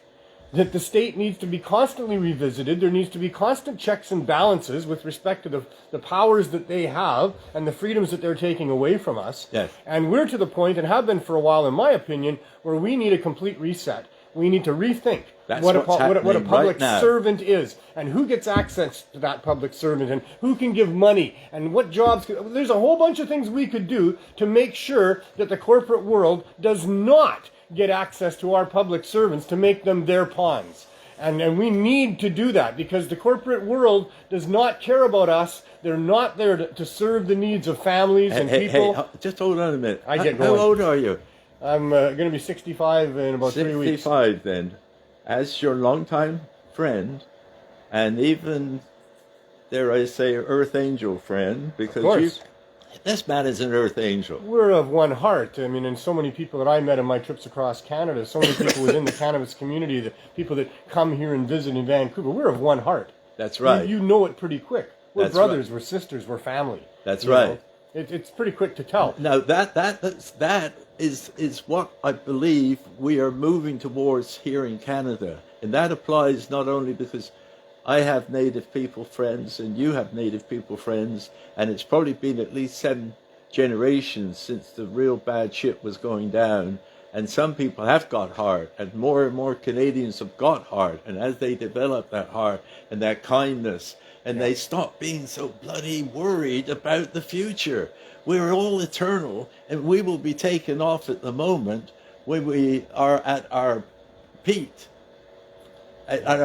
of our energy, and so that is the way forward. We've got that energy, because the more we say, "Hey, this is Vedic stuff. This takes us back 4,000 years of written history." It's the concepts of living life and what life is all about that have been with us for those thousands of years. It's been understood by human beings for a very long time, and more people are becoming aware of it and awake to it. We should love each other. We should not be so worried about the future. We should not be so tied to the past. We should be living in the present, planting seeds in the present, and going by our flow so much more than we are. But we've been purposely distracted from those main ways of being by those groups that want to prey on us, that want to exploit us for the things that we have, for the energy and the money that we have. It's just the way it is. These corporations have gotten very, very sophisticated and very good at manipulating populations and exploiting them for what they can, and getting to governments so that governments put in regulations that protect their interests and allow them to continue to have proper access to us. It's very wired, isn't it? It's crazy just how serious and huge the influence of the big corporations are in our lives. From the food that we eat, to the medicines that we take, to the energy that we use, all the way that we consume, all the things that we consume are all being tightly controlled by a very, very powerful group of corporations at this point. And another one of the things, there's a whole bunch of things this world pandemic has done and is doing, but it's really shifted so much of the consumption purchasing power to the big box stores, to the online huge warehouses, to the major corporations, and so much of the small, local, family-oriented businesses, local businesses are not people surviving. know this. I think that. Well, you can see it, certainly in the case of restaurants, but even far more than that. No, but what about this vaccination? You see, I'm one of those people that has never. I'm what a control. You might call it control, being an angel, somehow or other, I managed never to get inoculated, they used to call it then, right? I think I got a shot when I was a teenager. I mean, 12 or 13 or something. I think so, but I'm not sure about that. I don't have the mark that, no, that neither so do many, I. that You used other to get a people mark have. then, didn't you? And I am in my own control group of trying to find out what the hell's going on here within my experience. We're right on the front lines down here on the downtown east side, serving the people that we have. We have 266 people as members of our program. We're dealing with hundreds of other people, on a daily basis, and yet none of my staff or my volunteers or any of my team anywhere have come down with this. I'm not saying it's not real. I'm not saying that at all. People get colds and flus. There are viruses. There are things that people catch. Oh, the Mother Nature, Mother Nature purges human beings. This is a killing off of that's what viruses do. They get in and kill certain cells, and I don't know enough about it. I'm not a scientist. I'm not a doctor. I'm just a human being trying to live my life with my eyes wide open and doing what I think is right, like everybody else should be doing as well.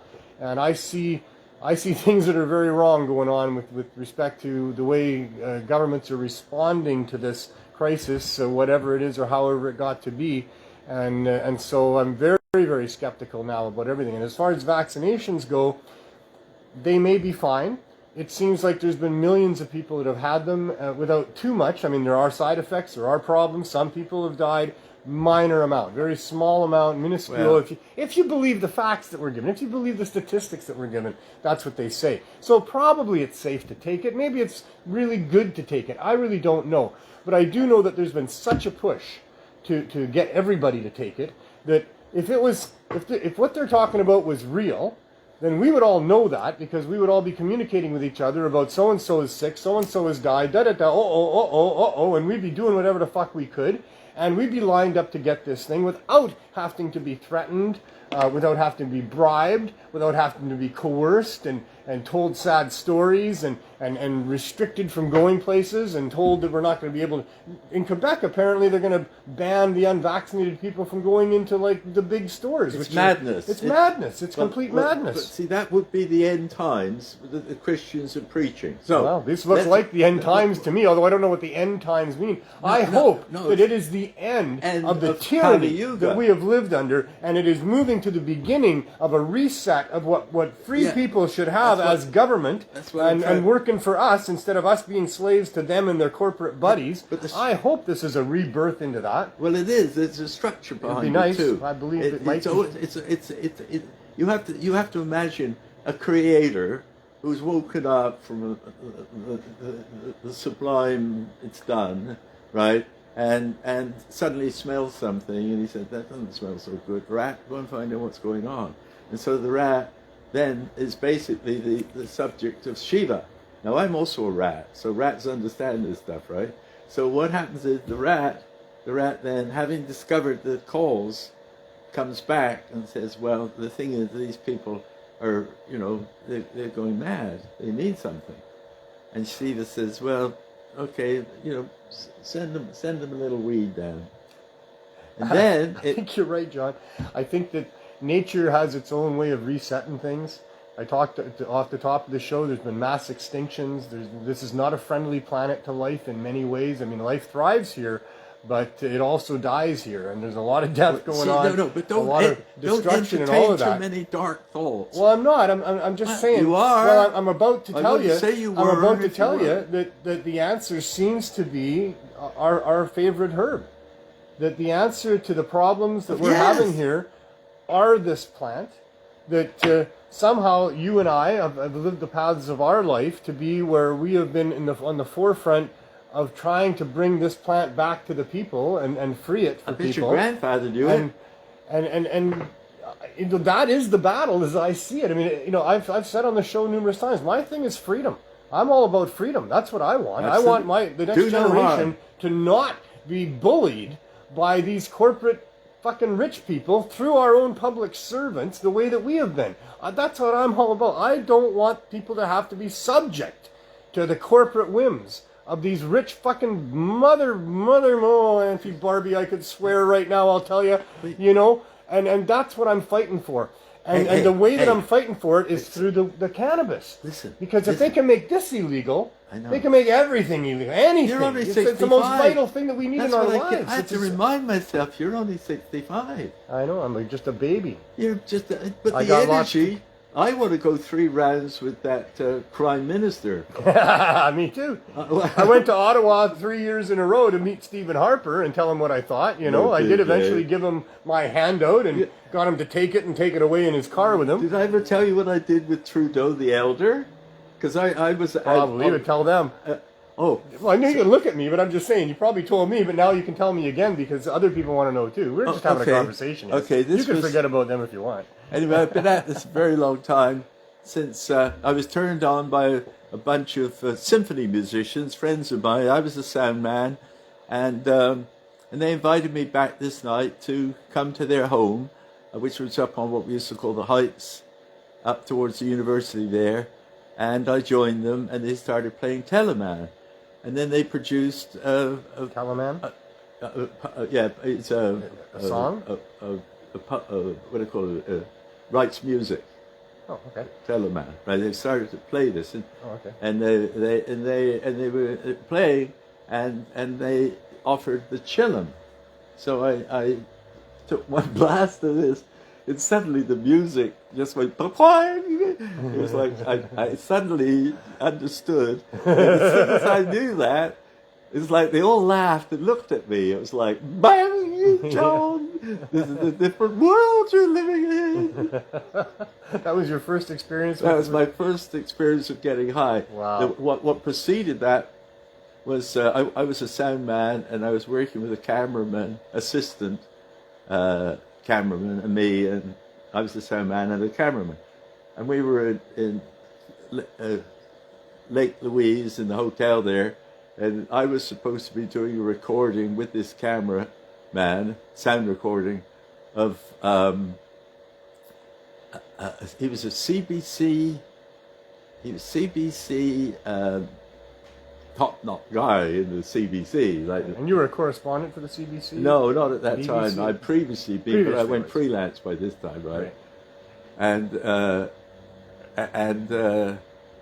this guy gave me this joint to smoke. Well, I kid you not, I got trench mouth on the spot. It was just awful. And I don't know what was in it, but whatever it was. And it took about 3 days of minor fever to overcome this shit. Oh, so that was my first. So my second was like, first it was hell, and then I was in this heavenly, inspirational condition with all these beautiful people playing, and laughing, and oh God. It's a good way to do it. Okay. But did you say you had a conversation with the older Trudeau? Yes, I did. So what were you going to tell me about that? Okay, I this was somewhere in there, those years, but early on. And this was before the railway was in, way back. Well, he was the president, prime minister. And I met him there once, and I was holding up a sign then. Marijuana is a sacred plant. I think I was very, controlled, and holding this up. And someone said, "Oh, you spelt the word sacred wrong, didn't you?" And I believe I actually had spelled it bloody wrong. So I thought, well, another bomb to you, John. Everything's just practice, Get it? I kid you not. So it's been one disorderly and one adventure after another. Right. But did you actually get to talk to him? Yeah, well, I did. Yeah.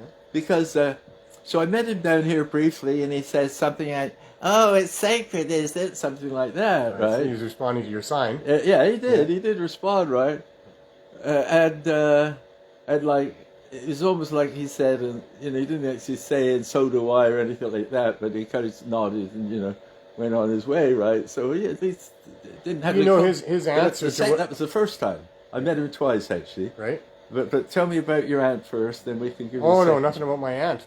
Just that Trudeau, the older Trudeau, when he was asked about whether or not he had smoked marijuana, his answer was, "Well, I have smoked many things." That's right. That's right. Because he had been traveling around the world. He considered himself to be, that type of a person that, what's the word for it? I'm not coming to mind right away.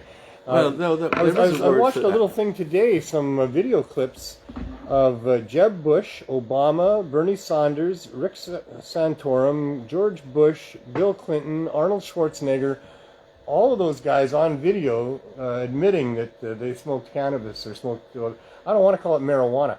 I don't mind the word. I mean, I know it was a word made up to really demonize and discredit cannabis for sure, and used by the authorities to do that. Well, hemp is the real word, isn't it, really? But I don't care. Mary Jane, marijuana, we can claim that word for ourselves, and we can use it when we want. It's not derogatory at all, in my opinion. I'm not supporting that evil regime that has demonized cannabis for all this time.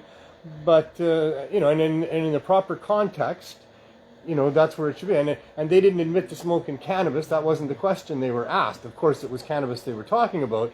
But the question was, have you smoked marijuana? And all of these people and a whole bunch more U.S. politicians admitted that they had smoked marijuana. This is when it's highly illegal. I mean, it's a Schedule I drug that'll get you serious jail time. And yet these are prominent politicians, and there was a whole bunch more, senators and all of it. Well, see, that's the toleration of hypocrisy. Oh, my goodness, exactly. And see, many of these things that you observe and cling to as truths are worthy of clinging to and are truths, but then that is when we begin to look at ourselves not as singularities, but as members of a large tribe or family. Yeah, we are. So we're trying to pass information along, and I think that's why it's very necessary to have something like this extraordinary event. Like, if somebody asked me, John, what do you know about that? I said, I didn't know anything at all, but I did know this, that Canadians are long-suffering, but sooner or later the bubble's going to pop. And when the bubble pops, it'll be very, very, very clean. It'll be very, very orderly. It'll take place just like nothing happened. It will be what I would have called a bloodless coup. It'll be a piece of paper with a signature on it that gives us permission for low barrier access stores, and it'll be a vote, none of the above, on the ballot in the coming federal election that'll cause us to have to reset our whole world here with low barrier access to cannabis and politicians that are not bought and paid for or threatened by corporations who would at that point, if we properly reset this democracy, we will not allow for our public servants to be accessed, threatened, and bribed by corporate powers that want to, have their way with us. Yeah, that is a message that all we need is none of the above. Now, there's one step we could go further, and we could talk about what a caretaker government should be. Right, and that's what would happen if everybody, enough people did vote for none of the above. Whether they got in with an election or not doesn't matter, because you're going to jump into the sea, and if you take a boat with you, if you know what I'm saying. Yeah. In other words, if we could pre-organize that, that's right, as men and women's circles meeting separately, placing questions not exclusively about the hemp issue, but all the other issues, bring them to those circles. We would have a ministry of reason, and there would be no reason to have any further restrictions or regulations on hemp for sure, and cannabis only with respect to edibles and extracts. That would all be reason, because we would have a reasonable group of people doing things.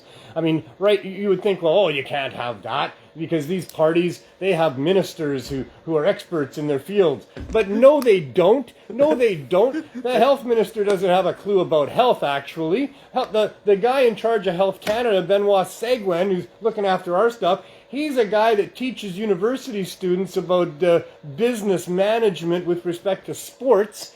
They don't put experts into those positions, probably on purpose. They have to get themselves up to speed themselves with looking at what's right and wrong within their departments, except that probably by the looks of it, if you look at the results, what they're finding to be right and wrong within their departments is whatever the corporations tell them to find to be right and wrong within their departments. So a good government reset would be a great idea, and I think that we can achieve this over the course of time with the efforts that you've done to date. It's not my efforts. It's that group. Well, the collective. The collective effort. The collective effort. We are united. But you too. We are united to see a new age of sanity return. Yeah, exactly. Common sense. Yeah. And love of life. Reason. And reason. Well, that'll keep us down. Truth, reason, evidence-based decisions. And do no harm. With the idea that individual humans are sovereign beings to start with, and you move on from there. And anytime you're going to restrict or regulate or prohibit, you need to be first and foremost thinking about the human rights that are involved with that sovereign being who you are now going to restrict or regulate or prohibit in whatever way that they think that they are. And there should be strict limits on these people that are running government. There should be total transparency in what they're doing. And if they're found to have been accessed by these corporate greedy bastards and threatened and bribed into doing the wrong thing, serious punishment for that. Accountability, where that is a heinous crime to go against the public good for the sake of some rich billionaire bastard in his corporation. Oh, listen. Barbie, I've been having a go of it tonight. I'm sorry about that, but every once in a while I get upset, and I find it's appropriate to swear a little bit. You should hear me get upset sometimes. You should hear me when the camera's not on and Auntie Barbie's not watching. But that was true for her previous husband. Did anybody her have a husband. laugh? I hope somebody had a laugh, because I think if you don't have a laugh, you should definitely It's switch the it most off. important thing for me is have as much fun as you can. That's all, because everything else is too depressing if you think about it wrong. And so have as much fun as you can. John, I really appreciate you coming on, my friend. It was great to have you and learn a lot about this stuff. We'll do it again. I thank you. We can expand on some of these ideas because I know there's more to it. Oh, there's a great deal more to it. I know there is. But, time is a funny thing. Time. It moves at the speed of light. I'm glad that I had that opportunity, because I really want to identify with this as one of those moments in time when, the sanity of an entire nation somehow manifests itself. It's like everybody says, and that is something that might be just worth doing. Yeah. I'm glad that the truckers are not just on a single issue other than the single issue of freedom. Well, if they are, then we know that you can contact them. Because we do need to really talk about what freedom means, and what the role of government is, Exactly. and what they can and cannot do in mandating things. So anyway, I'm not trying to kill anybody's grandmother. I hope, No, they're not going to jam it up. There's too much money riding on that. All right. What else was there today? Unless, of course, it's a massive black op.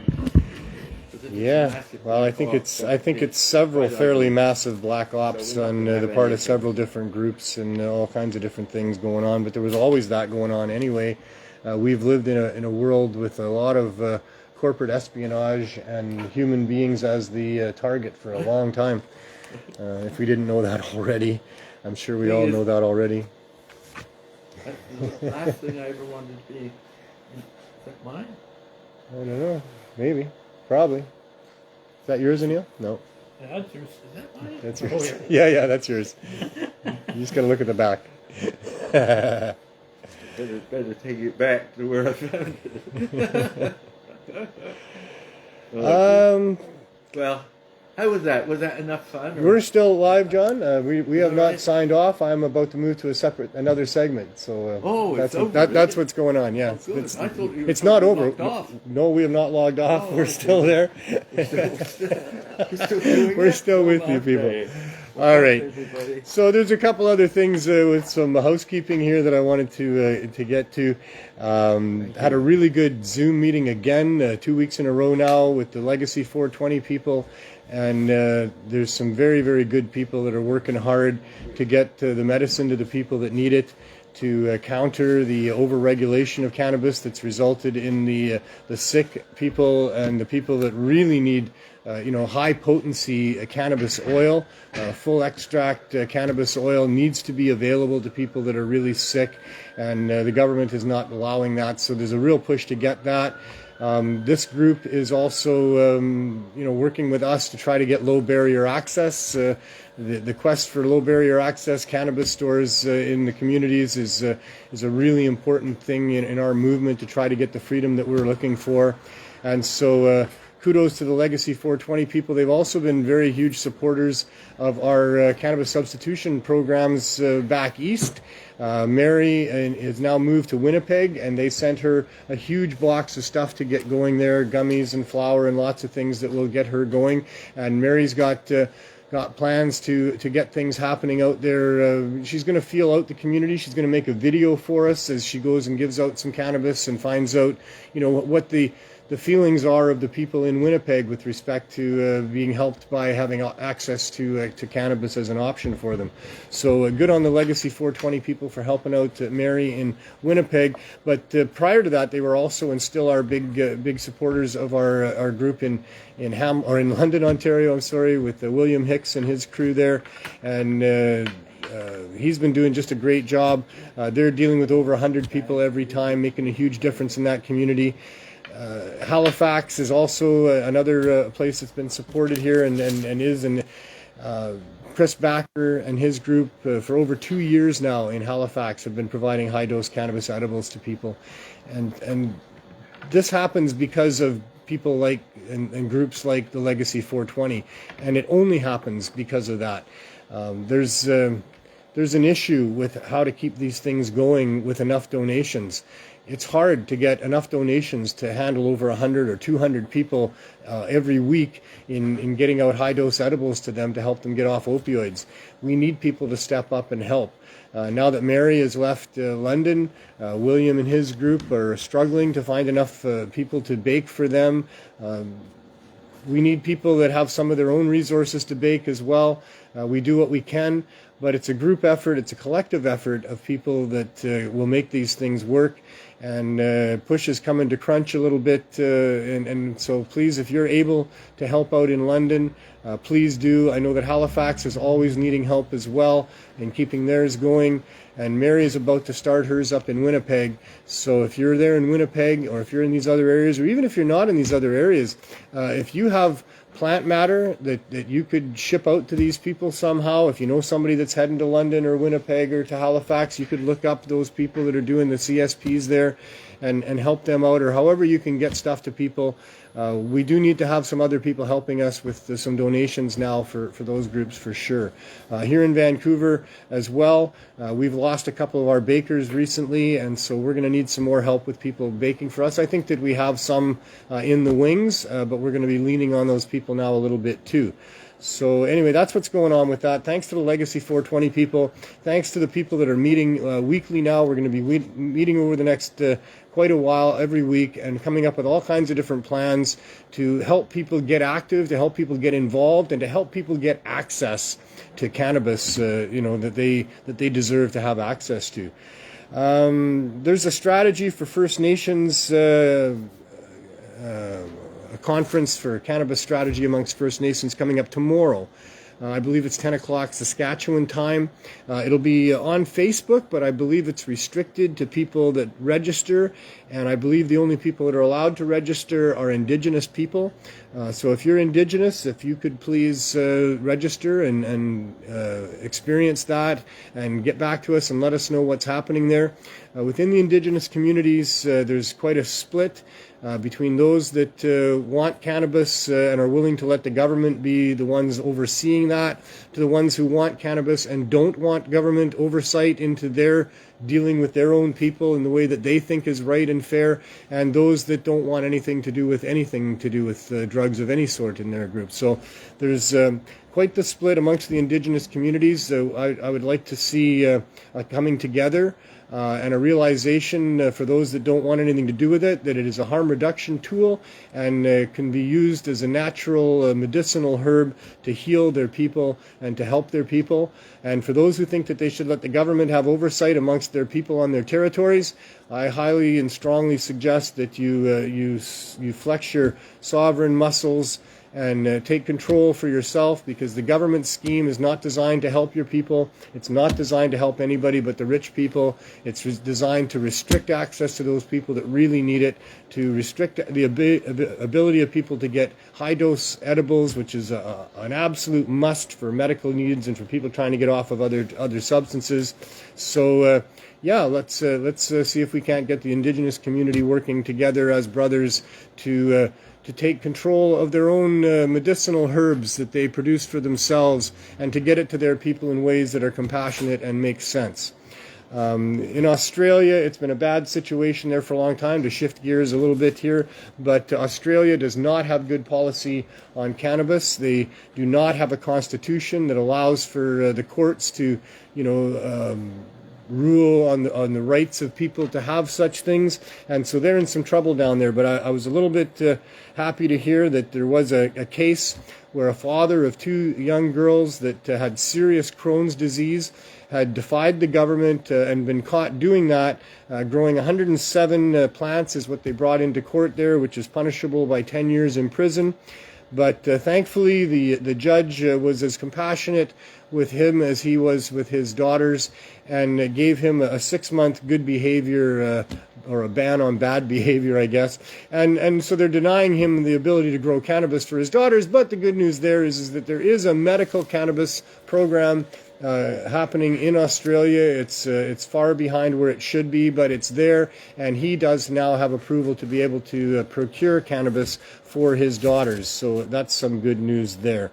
Other than that, I think we're going to go see what's going on outside. We're running a little bit behind, so we'll kind of make it brief out there. But what's going on outside, of course, is the Cannabis Substitution Program. This is the program that's been going on for 5 years, coming up within a couple of weeks now. In early February, 5 years ago, we gave out our first cannabis high-dose edibles at Van Du. Over the course of 2.5 years, we finally got the city to approve or unanimously support a motion to allow for low barrier access, which would be your low barrier access cannabis store. And so we did respond to that motion. We did get a store. This is where we're broadcasting from, is what was our store over a year ago now. And because the federal government needed to approve what we were doing, the municipal government would not allow us to have that business license. So after 5 months in the store, we were evicted. And we'd been running our program at that point 6 days a week, 8 hours a day.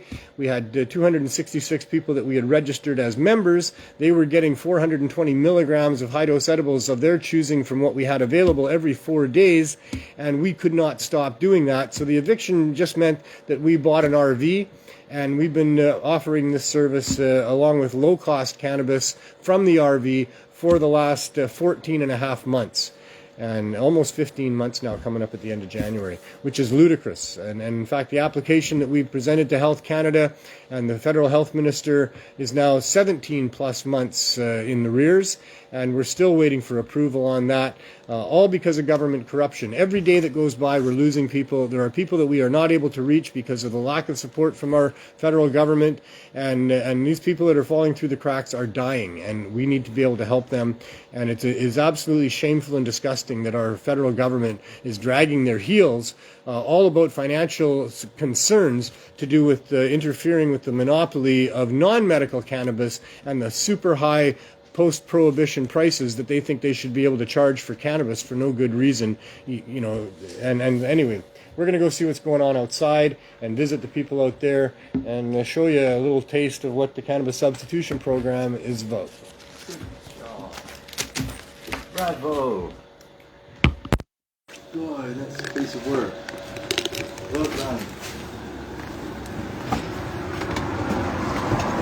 It's a little bit of a chilly day in Vancouver, but it's not moist, and that's really good. This is a block away from Main and Hastings, the number one intersection probably in North America for the trading of illegal substances, primarily opioids and other things like that, crystal meth and what have you. And so we've forced the issue in having the option of cannabis, high-dose edibles, especially for people here, because it's super easy for people that end up down here and are suffering and are in poverty and they get addicted to drugs, and it's super easy for them to go and find what they need. There's corners with people standing on them, there's doorways with people standing in them, there's little tents set up that you can go into, and you can get all those dangerous, deadly powders that are killing people really, really easy down here. And what we're telling government is that there needs to be as easy accessibility. Get out. Oh, John. You can come to the Healing Wave Dispensary, but it's hard to leave apparently. So in doing so, we started giving it away for free at Vandu. It's a huge lineups of people that would come and get it off of us. We then, once I said, got into the store there and had it for 5 months in the store, and then we moved to the RV. And so this is where we've been. It's looking a little dirty, but I cleaned underneath it just today. So that's pretty awesome. It's had a year's worth of debris underneath there. We've been 14 and a half months parked where you're only allowed to park for 2 hours, half a block away from the police station and the courthouse, and also half a block away from the main drug dealing center in North America there for the hard drugs. So this is our RV, and this is the side window where you would go to find low-cost cannabis. Jennifer Nelson, how are you? I'm good, how are you? Pretty good. Running a little late on the show, but you know. You running late? No, never. It's been a good conversation. So what do we do here? It's good stuff. Do what? All kinds of good All stuff. kinds of good stuff, eh? So you help people when they come here and they're not part of our program and they're just coming here, and sometimes they're saying, hey, can I actually buy weed here? And you go, yeah, you can buy weed here because that's kind of what we do to make, have it available. Yeah. And if they say, yeah, but I also heard I could get a free joint, you don't just give them a free joint, you give them a joint and a muffin typically, or one of Mike's cookies. Yeah. Yeah, free edibles are a big part of what we do. And if they come and ask for a rolling paper, you say, no, we don't give people just one rolling paper, you have to take two, because sometimes, That's what you say. Well, I've heard you say it. I want you to say it. Don't you say that? Isn't that what you say? I don't feel the need to say it, I just give them. You just give them two anyway. Okay, yeah. I'm the one who has to say something about it. You're the one who just does it. So, was it a good day here? It was a good day. I'll come and visit you in just a moment. We're going to go to the back door. Maybe George will come and see us there. Maybe. If he feels like it.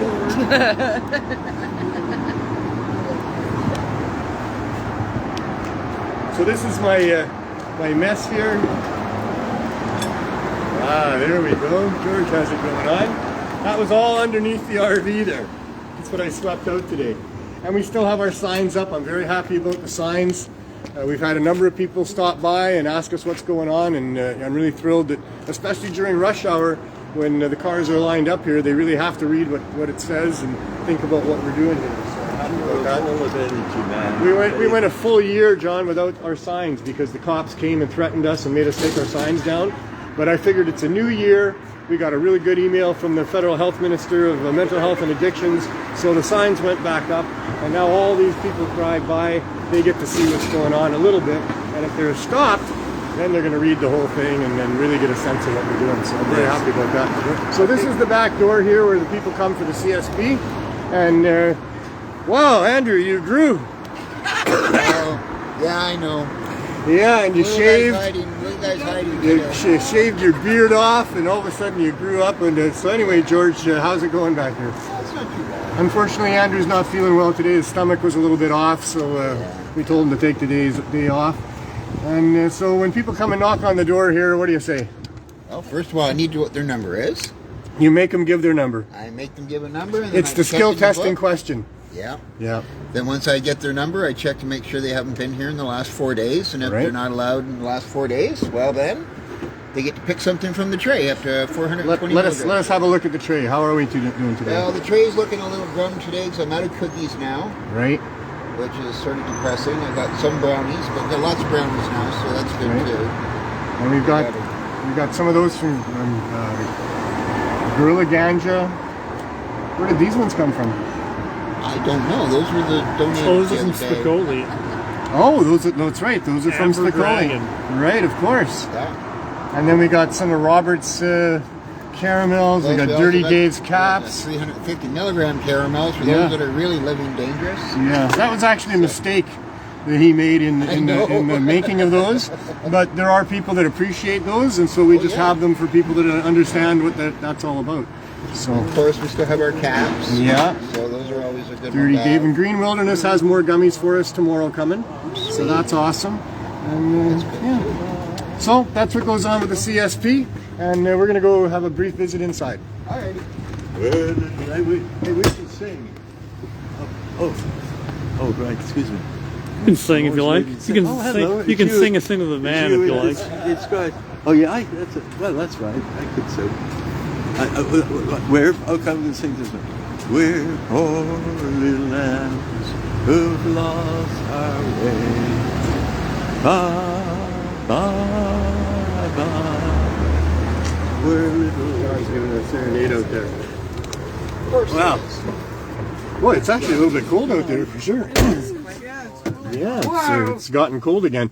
Although not as cold as it was, but it had warmed right up. I guess we thought spring was here, but no, it's still cold. So hi, Casey. Hey. How are you? Doing pretty well. That's good. Came to visit us today. And George is busy at the back door. So Jen, how was your day? What can you tell us? It's good. We had more new people. We had lots of regulars. What are you going to put in your blog tonight? Well, why would I give that all away now? Well, I don't know. I mean, not everybody gets to see your blog. Maybe some people don't have Facebook. So, you know, anything. I don't know. You'll have to think about it, eh? Yes. You had to reorganize the RV. Just for you to destroy it. I came in my day off and made it nice and clean just for you to destroy it. So I had to start the RV. It's been quite a while since it's been started, and so I got it going. Broke our bong and everything. And I needed to move it, and it hadn't moved in a long time. And the transmission didn't want to kick in, and it didn't want to move forward for a while, but then I guess it warmed up or something, and it kicked into gear, so I got to move it forward. But there's something going on with the brakes as well. They're like super touchy. So I was going like not 5 kilometers an hour even, but I touched the brake and it just went boom, and a whole bunch of stuff came falling out of where we had it here. So yeah, there was a bit of a mess to clean up this morning for Jen and George. Well, I did some of it, you know. I tried to do my best, but I didn't know where stuff went, and I didn't want to start putting stuff where it didn't belong. You got a propane cylinder. So yeah, anyway, fun and games at the Healing Wave RV. Broken bongs, you know. Yeah, I broke a bong. That's got to be, what, 3 years bad luck anyway. It's not quite a At mirror. least that's like 30 years bad luck. Terrible. It's worse than a mirror. It's more bad luck than a mirror.